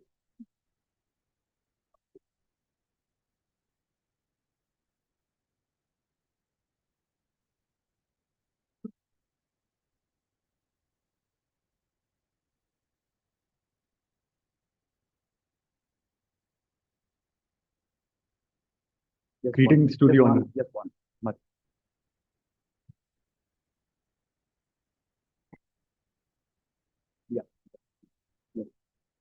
Greetings to the honorable bench. The council seeks permission to address the bench as your honor. Much obliged. The council in the present case is representing the respondent. It is a batch of 3 connected writ petitions and several transfer cases. Now, my learned friends have made a compelling case for themselves, but as this is an adversarial mode of litigation, the council will be compelled to argue how these writs and transfer cases are liable to be dismissed. Now, Three main issues arise in the present case. The first is regarding constitutional validity of Yogra 2025. That will be dealt with by me. And issues 2 and 3 respectively regarding the contractual obligation of Fortuna and the legality of arrest of Bitbot will be dealt with by my co-counsel. Now, Constitutional. One issue. yes, Your Honor. So beginning with issue 1, the submissions of the council are based on three main grounds. The first is regarding the legislative competence of the union. The second is regarding the alleged violation of Article 14. And the third is regarding the alleged violation of Article 19(1)(g). So proceeding with the legislative competence of the union, Your Honor, it is humbly submitted that in pith and substance, online gaming, which is the subject in question here, falls within entry 1 or falls within list 1 of the 7th schedule. Now, whenever the question of Which entry, please? Your Honor, in pith and substance, it falls under entry 31. Which is what? Entry 31 reads as posts and telegraphs, wireless, broadcasting, and other like forms of communication. Now, my learned friends are stating that the fact that these games are provided online is merely incidental. What I am stating is that is the genus of this entire dispute. Why it is the genus? So everything which is online is under your domain, correct? Your Honor, that is not what the council is contending. My learned friends also gave the example that if Forget what your learned friend Say what you are saying. No. to satisfy us, Yeah. taking that Yeah. word from your learned friend. Your Honor, whenever the question of lack of legislative competence is raised, that has to be dealt with bearing in mind the facts of the case. Now, whether anything that is disseminated over the internet would fall within the competence of the union or not needs to be determined upon what the subject matter is and the facts of that case. What the council is saying is, in the present case, online gaming falls exclusively within the domain of the union. Which under entry 31. Under entry 31, Your Honor. Because it refers to online, Yeah. telegraph. That's all. Read entry 31. What is entry So if, 31? sorry, counsel, Yeah. if I do betting and gambling on the phone, covered by you, but not by that. What comes under communications according to you? Like forms of communication. What do you mean by that? Anything would come under that? A telephone conversation? Your Honor, while interpreting an entry, two main principles need to be borne in mind. The first is that the widest possible interpretation needs to be given. This is consistent law recently reiterated by the Supreme Court in the case of State of Karnataka versus State of Meghalaya. Now, the facts of this case were, the main question was whether a state legislature can impose a tax on lottery. The question was because the regulation, the court held that the regulation of lotteries falls within the union list, but the taxation on lotteries falls within the state list. So now, pertinent observations regarding the widest possible interpretation were made. A second principle of interpretation is that any interpretation needs to be made contemporaneously in line with the recent scientific and technological development. Why this is relevant is that at the time of enactment of the Constitution, when the 7th schedule was postulated, it was not fathomable by the Constitution drafters that the domain of the internet or online gaming in the present case would come in the future. But now, this interpretation needs to be made in line of these two principles. How internet falls within this is firstly wireless, and the open-ended clause other like forms of communication. Which is why online gaming specifically falls in entry 31, and why it does not fall under entry 34, which is their main contention, is because betting and gambling under entry 34 list 2 only deals with offline gambling, with offline games such as rummy and poker. Why that is pertinent is because state laws, it is a settled law, state laws do not have application beyond their geographical limitations. And in the present case, the online gaming and the internet as a whole is not limited by geographical boundaries. It is ubiquitous. Counsel, which part of the internet is bound by geography? Exactly. So it is not. that's why the question to you is again, anything which is done on the internet, shops and establishments which are selling also on the internet will be covered by the state regulation or yours? Your Honor, why this falls under entry 31 is because the online nature of games specific to this There's a question already hanging in the air between you and me. If a person is selling something, he sells it in an offline format, also has an online version of the same thing. That online version, is it for the same product, same seller, same purchaser? Will it be governed by the parliamentary legislation on account of the fact that it is done online? That's it. Is that your understanding? Is that what you are trying to tell us? That is not what I'm saying. I'm not making a blanket statement that everything that is online falls within our competence. Now, I'll be So how do we illustrating. solve that? Let's go step by step. Everything which is online will not be covered by you. Some things by you, some things by them. What is the legal principle on which I will make that determination? The legal principle can be decided based upon the enforceability. Whether on the basis of the medium, can the legislation be properly enforced or not? Now, how I'm saying that is, in the present case, this act, According in seven schedule is read in accordance with what is practically impossible or not. Is that right? that is not what I'm saying. What I'm saying is, What are you saying with regard to impossibility and interpretation of the law? first, I'll put it very clear. I've understood what you are not saying, but I've not understood what you are saying. With everything that we are understanding, and when we paraphrase it back to you, obviously we are not understanding what you're saying. So why don't you tell us the legal principle on the basis of which a court will come to a conclusion that if this is done online, it is part of the parliamentary activity. If it is done online, it is part of the state legislation. What is that legal principle? the legal principle will be whether that subject has ramifications across the limits of the state. Now, why I'm saying that is, this is the rationale that was followed by the constitution drafters while demarcating subjects between them. There are other entries you may want to rely on. Apart from entry 31. Yes, Your Honor. Those other entries are entry 1, first of all, Defense of India. Now, on first listen, that sounds a little absurd, but the council would refer to the 5-judge bench judgment of Qatar Singh versus Union of India. And that it was said that defense includes anything which has an effect on the sovereignty and integrity of India. Here, money laundering and terrorism financing concerns are of grave importance. The council has statistics on it that will be presented on record while dealing with the Article 19. Use Article 356, take over the country. Why do you need the 7th schedule? If defense of India is the reason, fortunately your written pleading does not refer to entry 1. It only refers to entry 31. I think we'll stick to that. Are you seriously wanting to push entry 1, defense of India, as the basis on which you will justify this enactment? Your Honor, that was being taken as an additional ground. So, because the question is, are you seriously wanting to take that as an additional ground? Then both of us will get serious. the council will move to the next entry. Another entry which supports the legislative competence of the union is entry 45, which is banking. Because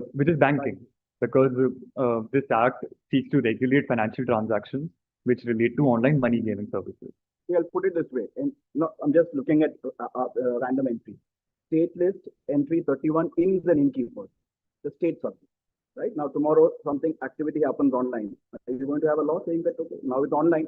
It's all over. There's no way they can control. I'll have a central act. That's the logic where you draw the line. Your Honor, please bear with me. Please bear with me. When I was saying the question would be regarding the enforceability. Why I'm saying that is that this act provides for certain offences which have an extraterritorial application.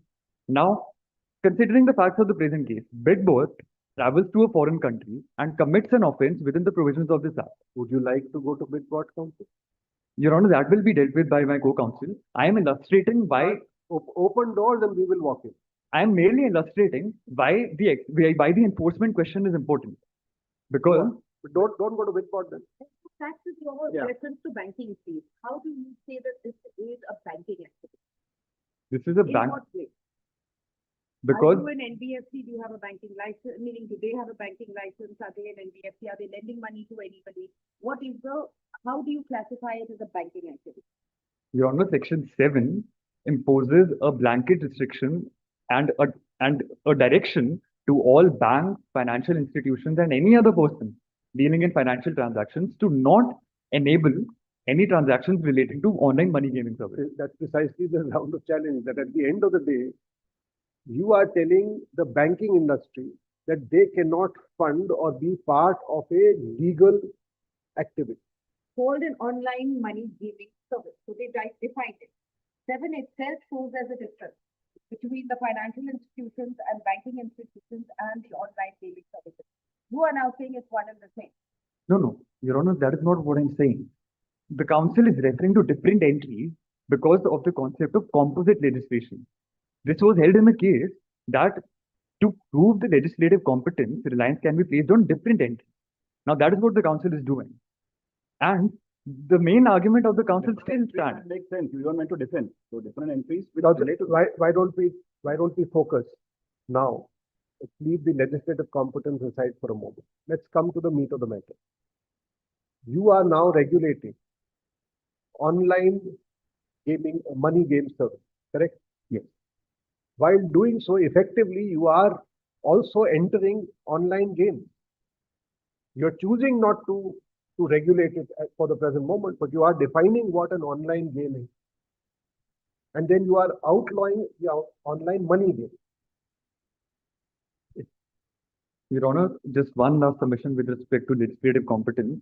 Entry 97, which is the residuary clause, also supports the legislative competence of the union because they have primarily relied upon entry 34. I am saying that entry 34 entitles them to enact a law only with respect to the limits of the state, and online gaming is not bound by state.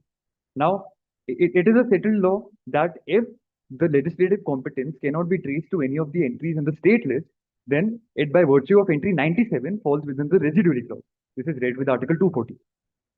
Now, moving on to the question that Your Honor raised. This will be dealt with under the heading of violation of Article 14. Your Honor, the distinction in the present act is firstly made between the online and offline domain, and within the online domain, it is based on monetary and non-monetary claims, that is games of stake and games which do not involve stake. The rationale behind this is that the ill effects which this legislation seeks to seeks to curb, such as money laundering, terrorism financing, financial harm, and fraud. Something more basic. You were at the right place telling us the distinction of online, offline, stakes, and without stakes. The question to you is, do I have a right to bet or wager on something which is a game of skill? Am I allowed to do that in law, or am I not allowed to?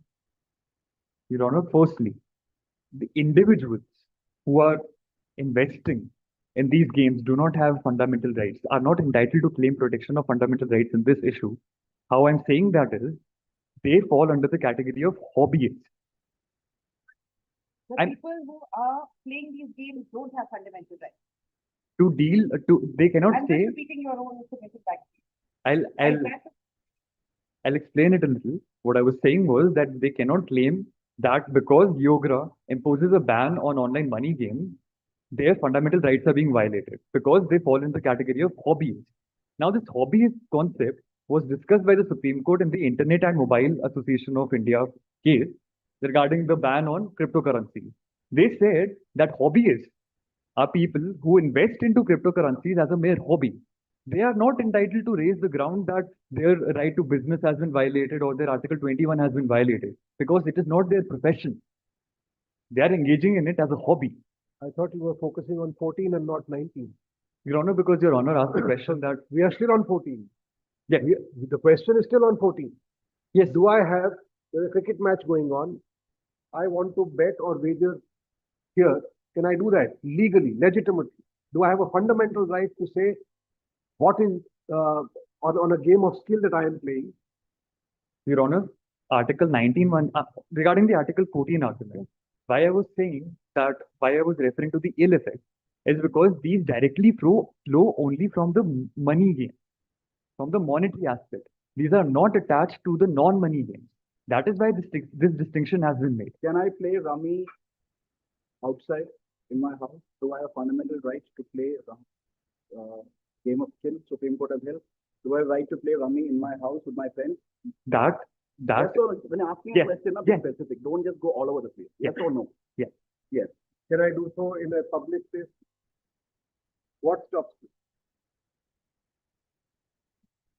Your Honor, the council is not aware about the law on the public place. No. Rami. We are talking of fundamental right here. I cannot do something illegal. Yes.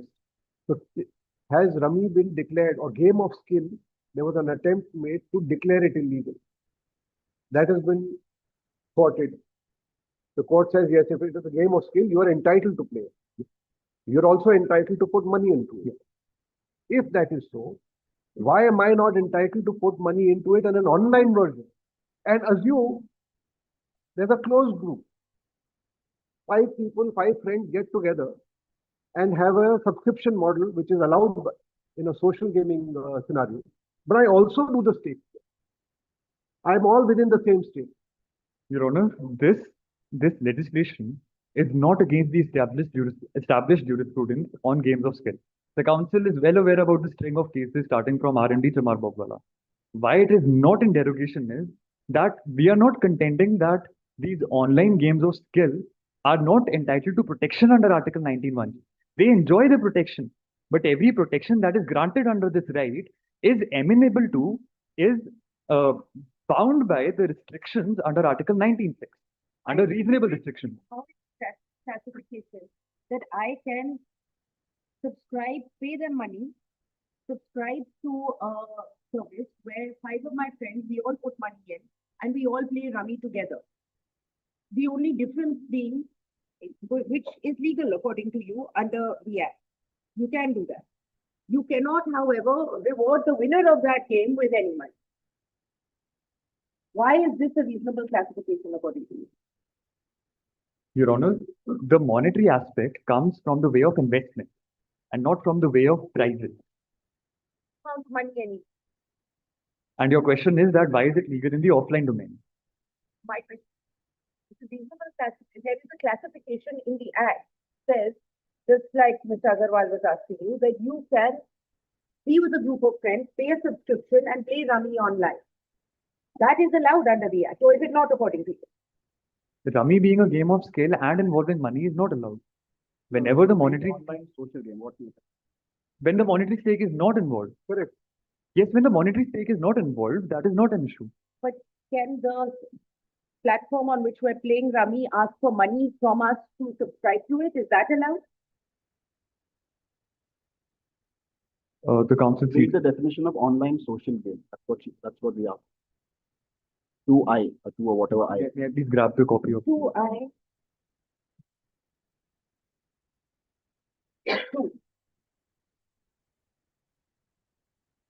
2I2 online social game 2.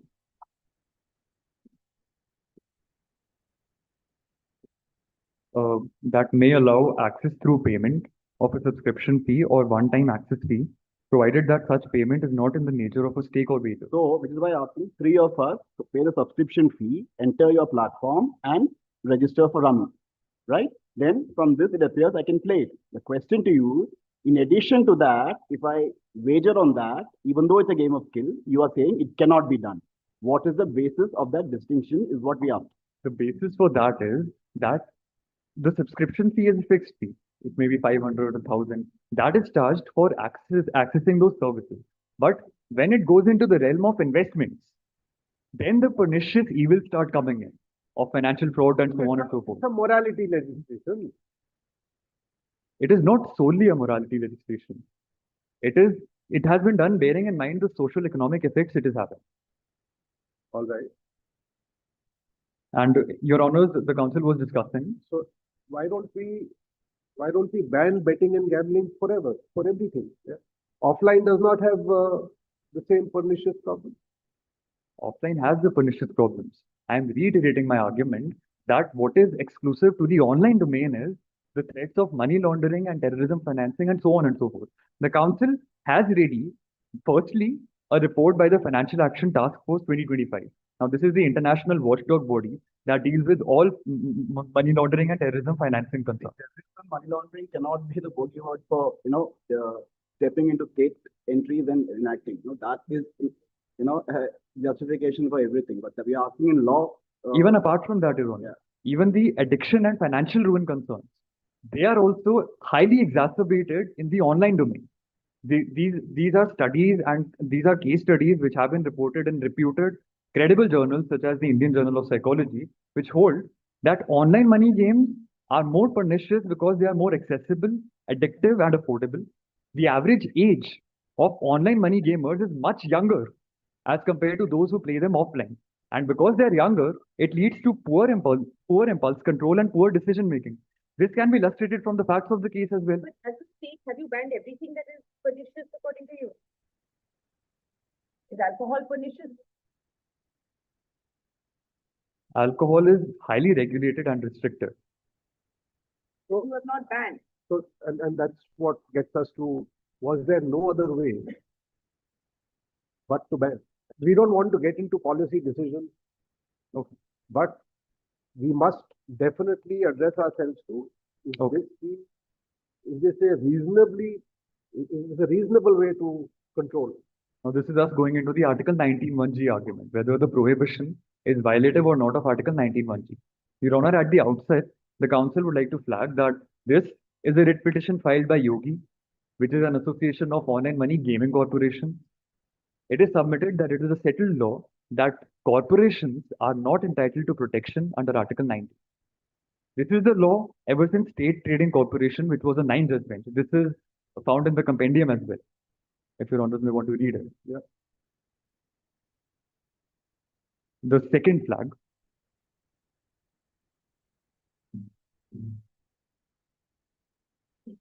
What? The Article 19, does not say that those freedoms or only such of them as may be appropriate to particular classes of citizens shall be available to them. If the court were to hold that a corporation is a citizen within the meaning of Article 19, then all the rights contained in clauses A to G should be available to a corporation. But clearly, some of them, particularly those contained in these clauses, cannot possibly have any application to a corporation. It is thus clear that the rights of citizenship envisaged in Article 19 are not wholly appropriate to a corporate body. This is a settled law.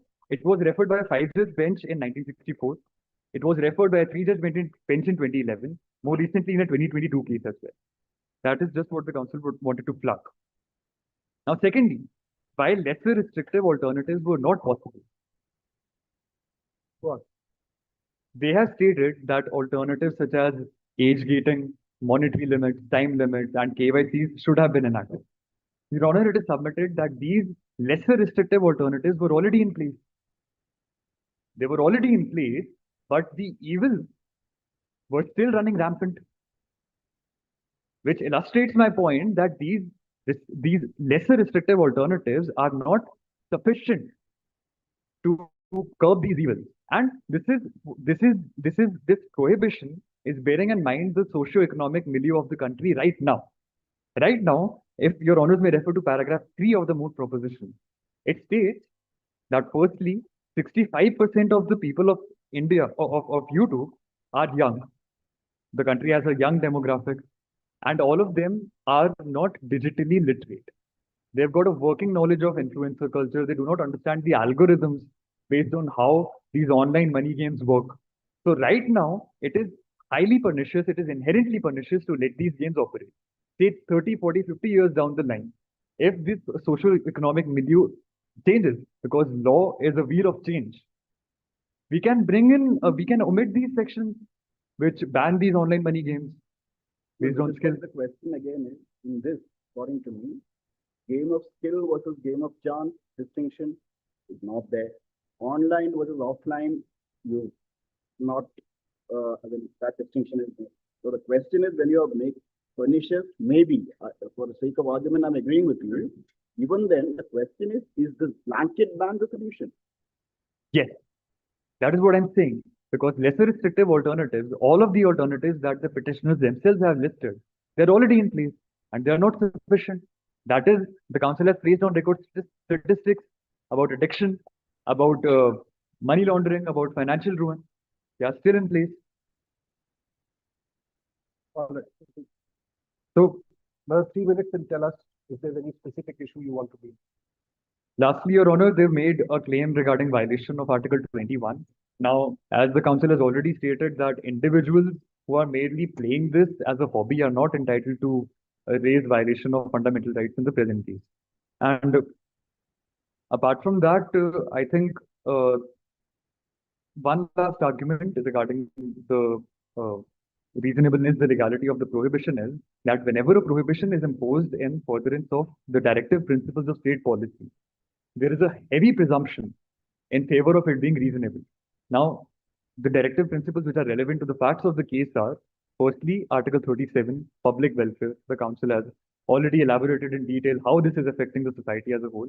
And secondly, Article 47, which is public health. Now, addiction is a huge concern.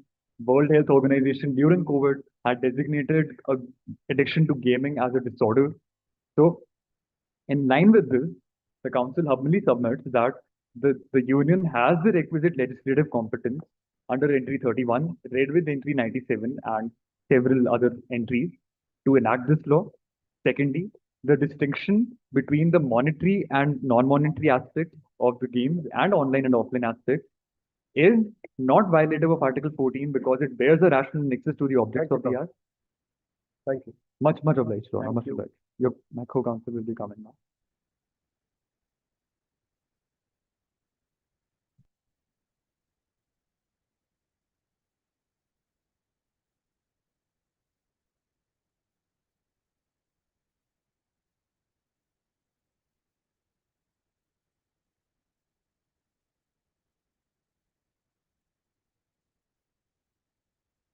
Yes, please.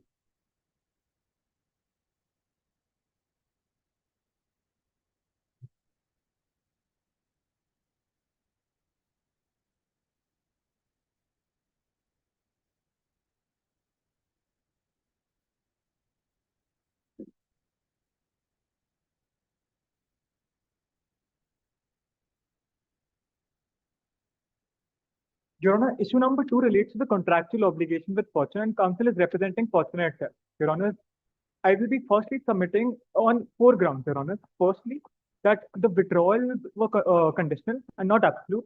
Secondly, there was enactment of yoga being a force majeure event. Thirdly, there was a limitation liability clause that was signed. And fourthly, that this contract was determinable, so no specific performance can be ordered. Your Honor, my first submission is the same as the petitioners, which being that there exists a valid contract and all the parties are bound by it. Your Honor, now I'll be going clause by clause to state how we are not liable to honor any of the contractual obligations. I'll be starting by clause number 9. Your number clause number 9 says that all the withdrawals under this contract would be conditional. Those 3 conditions are, firstly, KYC, I admit. KYC is done, Your Honor. Secondly, there's technical availability of payment trails. And thirdly, there's a 12-hour period which has to be elapsed in order to give a right. Your Honor, there's a 12-hour period which needs to be elapsed and technical availability. Can I just fast forward and ask you something? Now, in this, you have taken this money when whatever his money is there, it was when the act was not there, activity was legal, right? Indeed. So whatever you've taken is what he's earned legally at that time. Indeed. Right? Indeed. Now today, what is he asking for? He's only asking for restitution. He's saying, give it whatever I've earned when the act was not there, give it back to me. Indeed. How is it even in violation of it? How are you barred from doing it today? Forget contract for a second. As of today, I'll put it in a different way. A, under the act, is there a ban on you in returning the money? B, if yes, which is the section which bans you from doing that? Your Honor, firstly, they've never denied restitution. We'll be restituting after we have gained clarity from the government and after we've known that we're not committing an illegality while we're honoring all these withdrawals. Secondly, how am I committing an illegality if I honor any withdrawal right now? Firstly, reliance would obviously be placed on section number 7.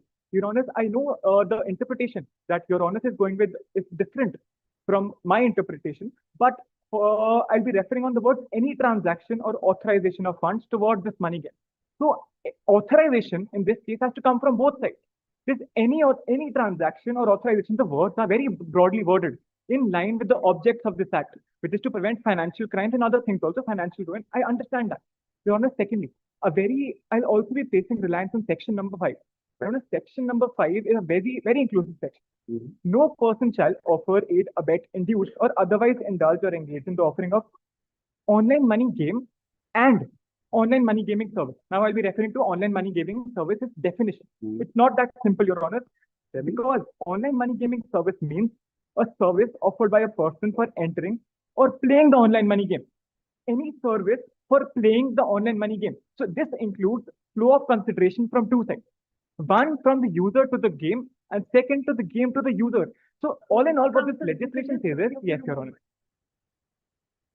Online money gaming service means a service offered by a person, one, for entering or two, for playing.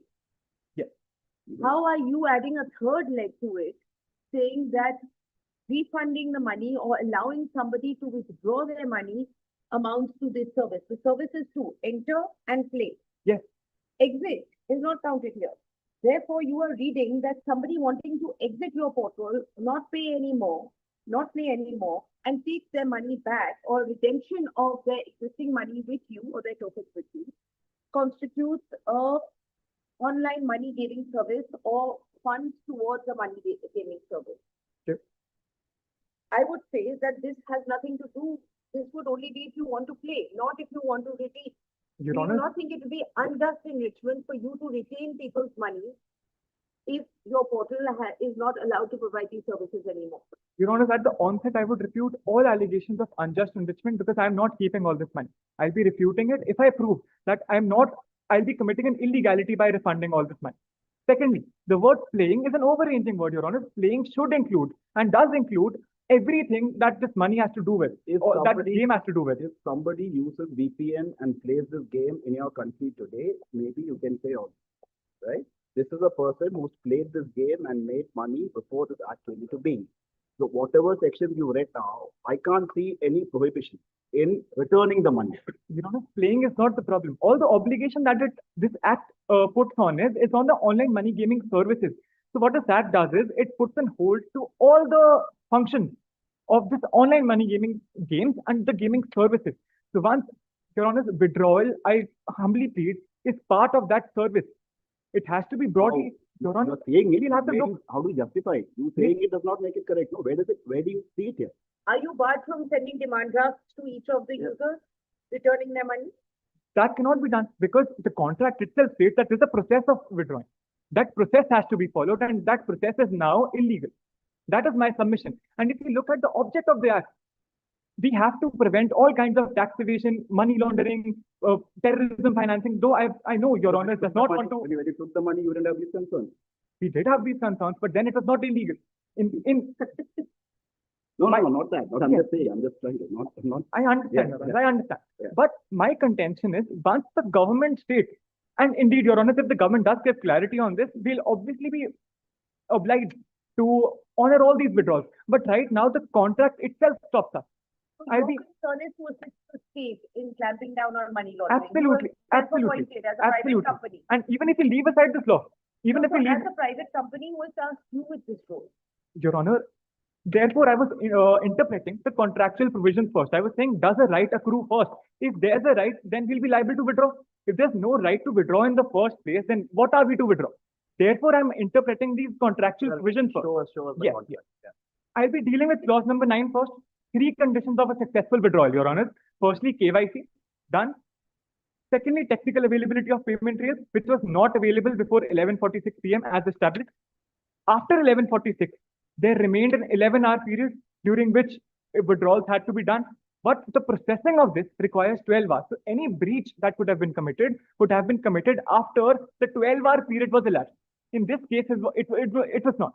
Therefore, a right of withdrawal does not accrue in the first place. This is only regarding the withdrawal request on 28th of February. So we are not dealing with all withdrawal requests. If I may He read the logged issue. in and he made a request for withdrawal at 7:17 p.m. Yes. on 28th February, right? Now, whatever your system failed, etc., that's your problem. All he knows is he tried to enter the system, he tried to make a request. Now, gateway error, what that is not his problem. Yeah. Now, the fact of the matter is, your system crashed. Yeah, correct? Correct. Now, after that, 11:46 p.m., the system got restored. Was there a notification to all those everybody? There's saying no obligation on us to give any notification, Your Honor. Obligation Even will if come there later. was, would have made no difference. obligation? We will come later. The Later. question is, did you notify? Yes or no? No. Okay. Now go. Your Honor, I humbly state that there's no lapse on my part when the servers were down from 717 or even before 717 to 1146. Technology is unpredictable. We have already given in our contract itself that if there's unavailability of any payment trails, technical unavailability, then we would not be liable. If that possibility had not been given in the contract, then it would have been some other case. But when we have absolutely postulated in the contract itself, then we cannot be liable. So for accrual of right under clause 9, 3 conditions had to be fulfilled. Those 3 conditions have not been fulfilled. This is not the only clause that comes to my help. If I may move on to the next clause itself. Yeah, let's get to the other. Next clause, Your Honor. There's also a force majeure clause. Your Honor, law regarding impossibility is very simple. There can be 2 kinds of impossibility. Firstly, that I anticipated a certain impossibility, I put it into the contract, it was incorporated into the contract. Now, this comes under section 32. For example, a force majeure clause. If I anticipate a force majeure event, I put it into the contract, then on happening of that force majeure event, the discharge of the contract would be according to the terms of the contract. Unlike if that impossibility is unforeseen and subsequent under section 56 of the Contract Act. Force majeure clause, sorry. Can only take a force majeure event as a suspension to perform for the time it is in force. Yes. So, is this force majeure event still in force? You are able to, as far as I see, there's no statutory bar on you returning money. It doesn't say so. You have a self-imposed bar where you say, I must help the government deal with money laundering and all these evils like terrorism, etc., which you as a private company have decided that you must assist with. Therefore, what is this force majeure event that you are relying on today, as which you claim is an unending force majeure event that prevents you from returning their money? Your Honor, if I may assume for a second that withdrawals are permissible, even then, the enactment of Yogara itself, it's an absolute statutory restraint on the functioning of the platform.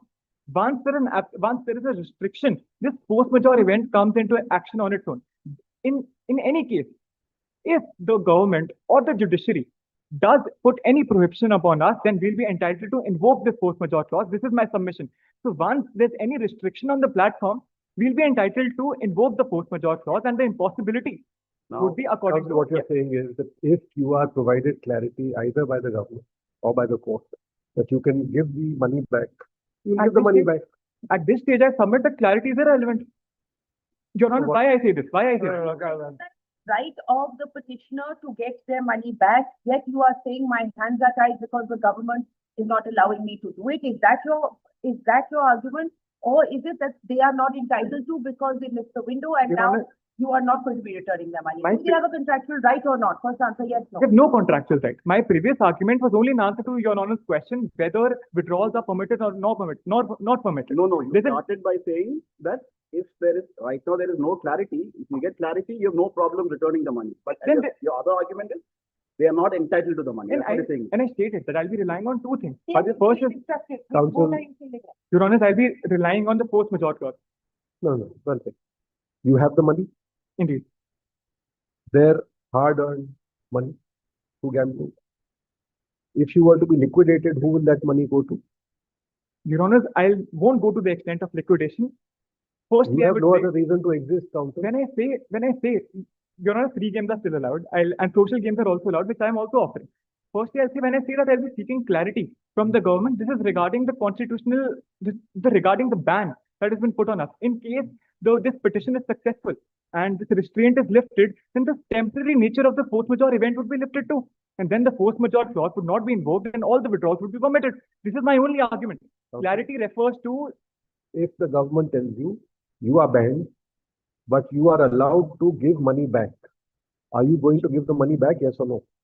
I will only be entitled to give the money back once this court or once any authority, either that act is repealed or the constitutional challenge is successful. No. They say the act is not repealed, the constitutional challenge is not successful, but you are allowed to give money back. That is not my submission. That is not. No, that is the question. What is your I am not answer right. then? I am firstly, Your Honor, that is my submission. That firstly there had to be a right. Right of withdrawal. In case there's no right of withdrawal, I'm not entitled to give any. Counsel, aren't you pitching it way too high? Now, what you are saying right now is you were entitled to collect that money because you were doing a legitimate online money game at that time, and you took that money. Today, the question asked to you was, maybe initially you said you were scared what the government what will do. Now, what question put to you is, if today the government says, yes, you cannot offer online money game, but whatever money you collected, you are free to give. They won't direct you to give, but you are free to give. You will not fall foul of this act. What is your argument of restitution count? Will you give or no? Your Honor, that's my Are they point. entitled to In restitute? order to restitute, there first had to be a right of withdrawal. In this case, there's no right of withdrawal.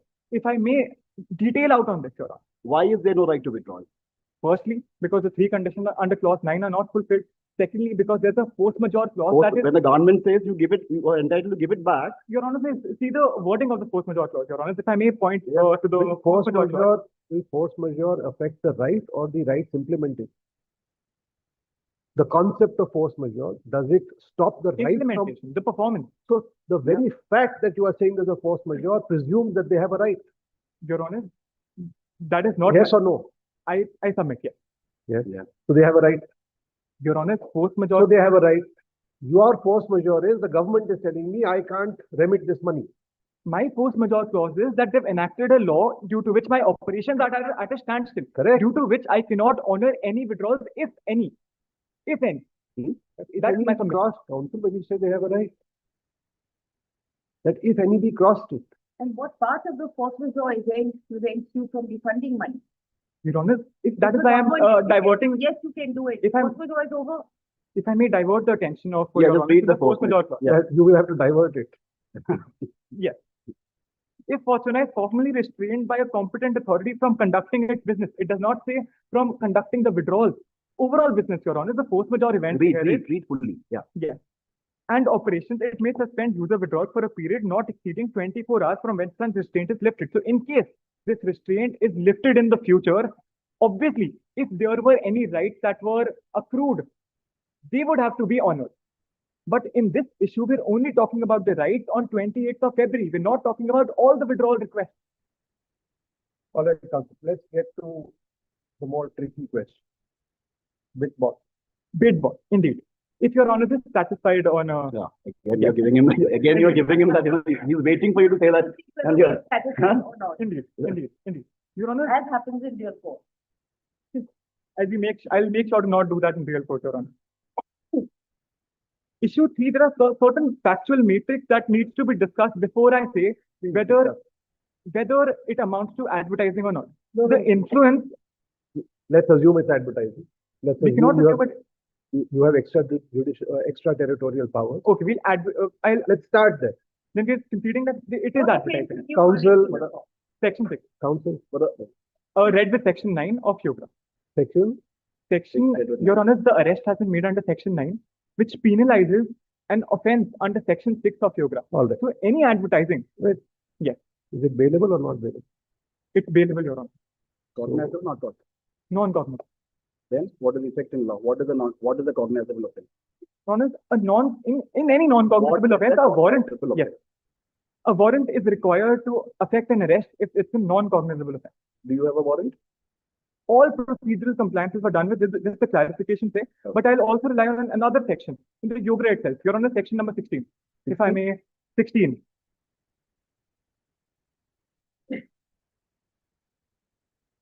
Notwithstanding anything contained in DNSS, any officer authorized under section 15 may enter any place, whether physical or digital, and search and arrest without warrant any person found therein who is reasonably suspected of having committed or of committing or of being about to commit any offense under this act. So warrant or not warrant does not go to the root of this issue. My submission is, Sorry. Read the clause 3. Yeah. Same section.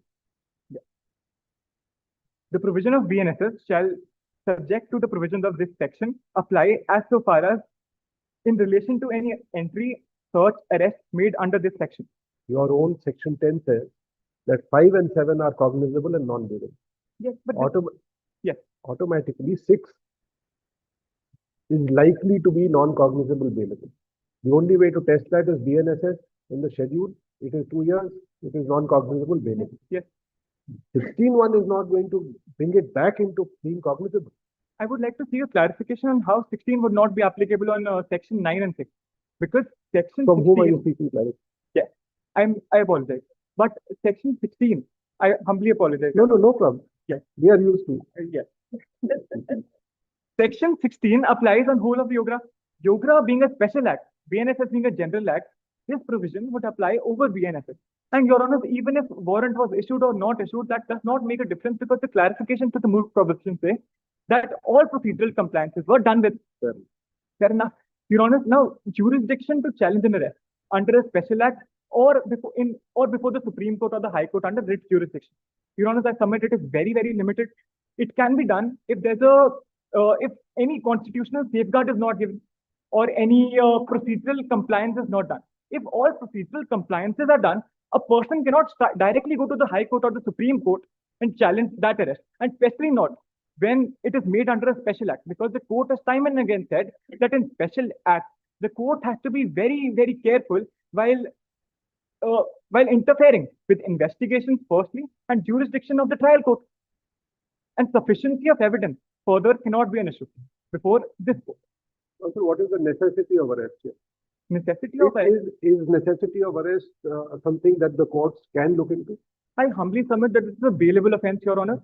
So necessity of arrest is firstly to take, Your Honor, whenever there's a bailable offense, surety is taken. Your Honor, Bitbot in this case, if is not arrested, then she'll be liable to make another offense. To prevent further offenses, arrest is very important. But And arrested, That's down for so you arrested her and released her on bail, no? That immediately. That is It's correct. bailable. That is correct. But firstly, arrest being the discretion of the investigating authority. If the investigation authority deems it fit, that this is a fit case to arrest, a prima facie case is made out, then with all procedural compliances, they may go and arrest. So all these things cannot be go into at the writ stage of challenging the arrest. You're saying that the court cannot look into necessity of arrest. Who cannot The court cannot look review, into necessity of arrest? Yes, Your Honor. cannot look it. Indeed. Okay. Sufficiency. legal test for justification of an arrest.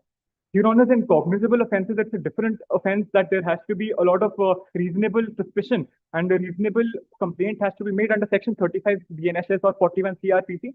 But under non-cognizable offenses, usually it is left to the intelligence of the magistrate whether a warrant should be issued or not issued. So easier and more flexible for non-cognizable cases. Cognizable cases, there is Actually, cognizable cases is more That's- discretion comes to the help of the police officer, but in non-cognizable cases, there's more protection. But this being a special act, warrants not being needed, a prima facie case being made out, mens rea being there, and active police also being there, because she is indeed committed surrogate advertising. In So the law, can the court look into the necessity of arrest in a case like this? Your In Honor, law, in this case. As the a legal courts have time principle. and again held that firstly, unless prima facie there's violation of any statutory right, the court has held that the authority to arrest and the necessity of arrest has to be But- looked into by the but- investigating authority. give us one case law. Your Honor, Courts have I held- have case laws. I would just not know the facts of that case because this is a habeas corpus petition and under a special act in 2025, it's a very recent judgment, full bench, Your Honor, Radhika Agarwal. And if I may quote from the compendium only. But first tell us the facts in Radhika Agarwal. Your Honor, Tell us the enactments that they were dealing with. that is what I was saying, Your Honor. I'll not be knowing of the special enactment, but the major issue before this court was what is the jurisdiction of writ court while entertaining a challenge to arrest, that too under a special act. So dealing with many special acts and giving it, That number. It's okay, don't waste your time, it's not. I just take it second, Your Thank Honor. you. Yes, right. Yeah. Your Honor, paragraph number 91 and 92 are of paramount importance because they deal with, Counsel, how many opinions were rendered in Radhika Agarwal? Your Honor, two separate opinions were rendered. So Firstly, para 91, 92 is of whose opinion? it's a concurring opinion. It's Of- not a of one judge. yes. Your What Honor. does the main opinion? The main opinion was Your Honor, the main opinion was also, this opinion actually has been followed over the years that the jurisdiction, 125, not that much. We haven't even crossed 1 year. Your Honor, if I may, This is 125 the judgment. January 25 judgment. I didn't understand the. No, it's okay. No, You said go over on, the go on. years. So it's okay. Yes. So over the years, the settled law has been that a writ court will not go into sufficiency of material on whether an arrest has been rightly affected or not affected, and especially not when it comes to. Sorry, as told to us in the Moot proposition, we are not getting into issues of jurisdiction, maintainability, etc. We are going to test, now that you're here, you're arguing, we are going to test it on the merits of the case. Absolutely. Yes, because Your Honor, two essentials of a criminal offence are there: mens rea and actus reus. If we've already established that If a person commits a crime, is an arrest a sequitur? if a person commits a crime, is the arrest a logical sequitur? Mandatory. You have to arrest. the arrest is not mandatory. But if the police officer, that is why I say discretion of the investigating authority. Police If the officer. police- Which Sorry. acts are being considered in this Radhika judgment? Your Honor, Radhika I would not Agarwal be aware of the exact act. Customs Act and GST. GST Act, indeed. Your Honor, in Arnesh Kumar, further in Joginder Kumar, these are all the landmark judgments in which What does Arnesh say? Arnesh Kumar, Your Honor, the 498, it was a case in which automatic arrests were challenged that were continuously being made on the offences of cruelty. What does Arnesh say? Is Arnesh- necessity of arrest correct? Is Arnesh part of your There's compendium? no Arnesh Kumar in this judgment, but being a landmark judgment, if I may discuss upon it, Your Honor, though necessity of arrest has to be first looked at, it has to be justified. The only threshold that the court lays down is no unjustified arrest should be made. If the police officer thinks it to be fit that a prima facie case has been made out, then the police officer would be very right in going ahead and arresting that person. Is that But what Arnesh all- says? Does Arnesh say that if there's a prima facie case against somebody, if you are justified to make an arrest? Your Honor, for offences less than 7 years, it does not say that. For less than 7 years, it So lays what down the offence are specific we- guidelines and orders What compliance with offence are we 41 dealing with, counsel? Yeah. What offence are we dealing with? non-cognizable offences. Less than 7, more than 7. Less than 7. Then? Your Honor, but necessity of arrest, again, I would, Okay, now let me be more specific now. at the cost of Let repetition. me be more specific. Yeah. What does Arnesh say with respect to arrest in offences which is less than 7 years? Your Honor, notice has to be given. Yes. 41A notice has to be given. Firstly, secondly, all the compliances under 41 CRPC have to be made. There has to be reasonable suspicion. And further, on the basis of that reasonable suspicion, if it thinks fit, then it may arrest the person. That is what Arnesh Kumar says. Though not directly applicable, because that case deals with a general law, 498A IPC. In this case, we're dealing with a special law. When special law gives me powers that I may go ahead and arrest a person without even warrants in non-cognizable case, I'm only using this power, Your Honor. Do you not read 16 along with 10 to be that this does not override the BNSS, but in fact simply clarifies what is to happen in the offences specified in 10? Special nature of offences, Your Honor, the special nature of offence, either cognizable or non-cognizable, this does not have to be looked at. 16 is an overreaching provision which applies Counsel, to full of I take it that you arrested without a warrant? Because Your Honor, according to you, 16 allows you to do so. So you arrested without a warrant and all procedures. Now you are on the clarification 52, 53, Yes. saying that all procedural requirements were made. Yes. So obviously warrant is not one of the requirements that you actually fulfilled. Yes. If Your Honor would go on that, I'll have an No, I'm answer to that. asking you, according to you, 16, if 16 gives you the power of arresting without a warrant, that means you didn't take the warrant. Be that as it may be, Your Honor, that does not render the arrest void. Oh. Invalid. Okay. If I may sum up both issues number 2 and 3 in 2 minutes, Your Honor. Yes. Your Honor, issue number 2 deals with contractual liability of Petitioner. There are 3 major clauses, and fourth, which I did not discuss, I'll just sum up in 1 minute only. Firstly, being that the withdrawals are conditional, in this case, all conditions, 2 out of 3 conditions are not met. Secondly, there's a force majeure clause, which says that any restraint is being placed, he would not be liable. Therefore, that also exempts us from liability.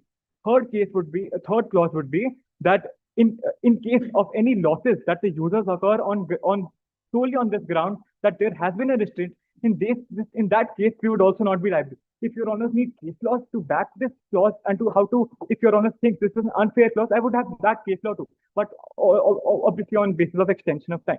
Your Honors, lastly, which I did not submit earlier, what petitioner are in a sense asking for is specific performance of their contract. Not all contracts can be specifically enforceable. Section 14 of Specific Contract Act says any contract which is determinable may not be specifically enforced. And determinable, what determinable means is, Your Honor, if the contract itself details out that on happening of certain contingency, the consequences of that contingency would be such, then the court cannot go ahead and order performance. So this contract is a determinable contract because we've already postulated for what the consequences of this law would be. Therefore, According to you, what do you understand by determinable? Your Honor, determinable, if I may refer to a judgment of the Delhi High Court of it, very beautifully explained, the Delhi High Court very beautifully explained what determinable means. In GSH Bhumi Mining Services versus Hindustan Zinc Limited, the term determinable in nature. What tab number is it? Achha, 11. 11, Your Honor. I apologize. The term determinable in nature has not been defined under any statute or act. The word determinable in legal parlance shall include and suggest liable to end upon happening of a contingency. Thus, any contract which provides for termination at the instance of either of the parties or at occurrence or non-occurrence of a certain event is determinable. Terminated their contract? Your Honor, and what would be the consequence of termination? Would it not be that you return their money? That would be the consequence of frustration. I say that this contract now stands discharged. This is also the contract has determinable. Determinable means that you can terminate a contract. Yes, yes. Have you terminated their contract or not? Your Honor, there's a confusion. And how can you invoke Section 14 of the Specific Relief Act if you have not terminated the contract? Prior to 2018, the Specific Relief Act has said that any contract which was revocable in nature would not be terminated, would not be specifically announced.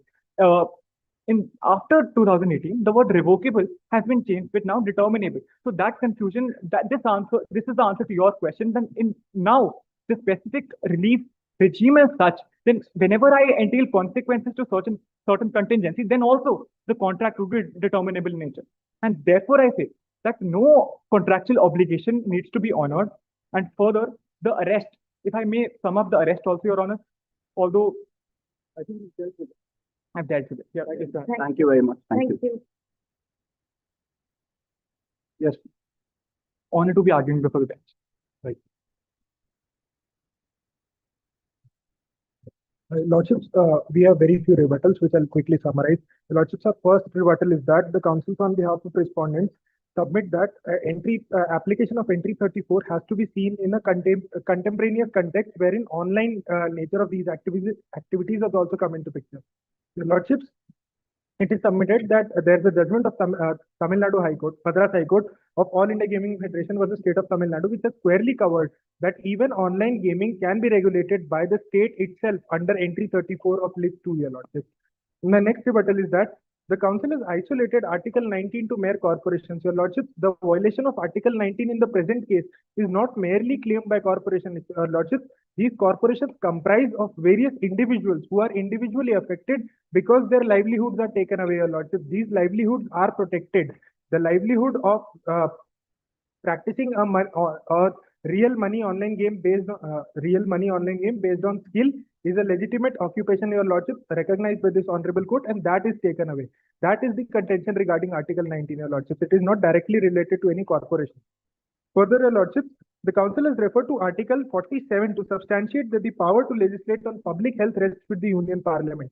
Your Lordship, the power to legislate on public health and sanitation has been dealt with squarely in entry 36 of list 2, again which rests with the state legislature, Your Lordship. Union Parliament does not have the power to legislate on it.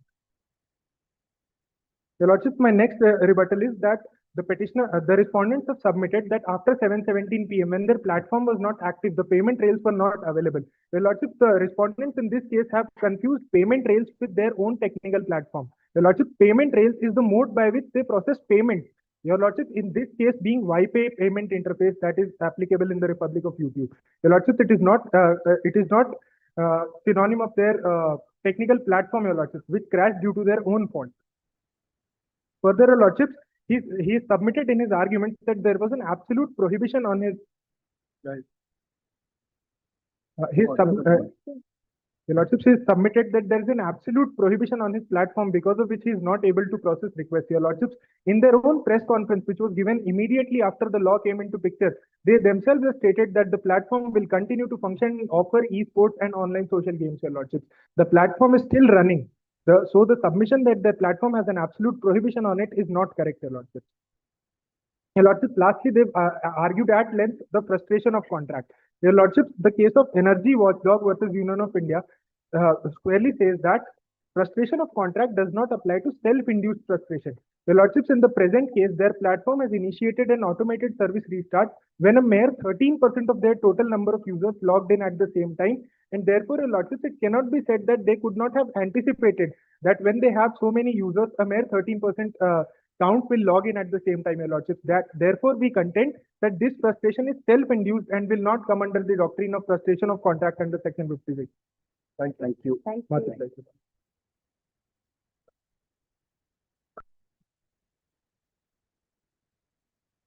Your Honor, the council will be dealing with the sir rebuttals issue-wise. So starting with the first argument, they are saying they relied upon the judgment of All India Gaming Federation, which is a High Court judgment to state that it falls under entry 34. First of all, it is a High Court judgment. This is a 5-judge bench of the Supreme Court. It is merely of persuasive value. Secondly, the council would reiterate the rationale for why section entry 34 falling within the state list is limited within the contours of the state. That is what the council is pressed upon, which is why in pith and substance, this falls under entry 31. Secondly, they stated that this is Article 19 ground is still available to them because the corporations comprise of individuals. The council fails to understand why they have pierced the corporate veil concept in this because the individuals are not parties here. So the council fails to understand their argument.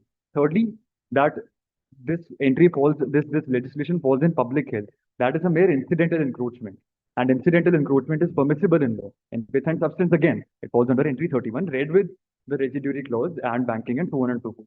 Coming to issue 2, regarding the technical availability of payment rails. Your Honor, the availability of payment rails needs to be understood in 2 stages. The first one is that Fortuna itself processes the request first. In that processing, it assesses whether the KYC norms have been done or not. Now, in the facts of the case, it is given that Aditya's alone KYC norms were done with, but there are multiple other users who are party to this. Now, this portion of processing that needs to be done on part of Fortuna was not done because the app crashed. So that is why there is no breach of contract. And then Yogra was enacted. So in any case, they could not process the withdrawals. Now coming to issue 3, there are a few clarifications that need to be made. Your Honor, addressing your question that whether the court can go into necessity of it. Sorry, counsel.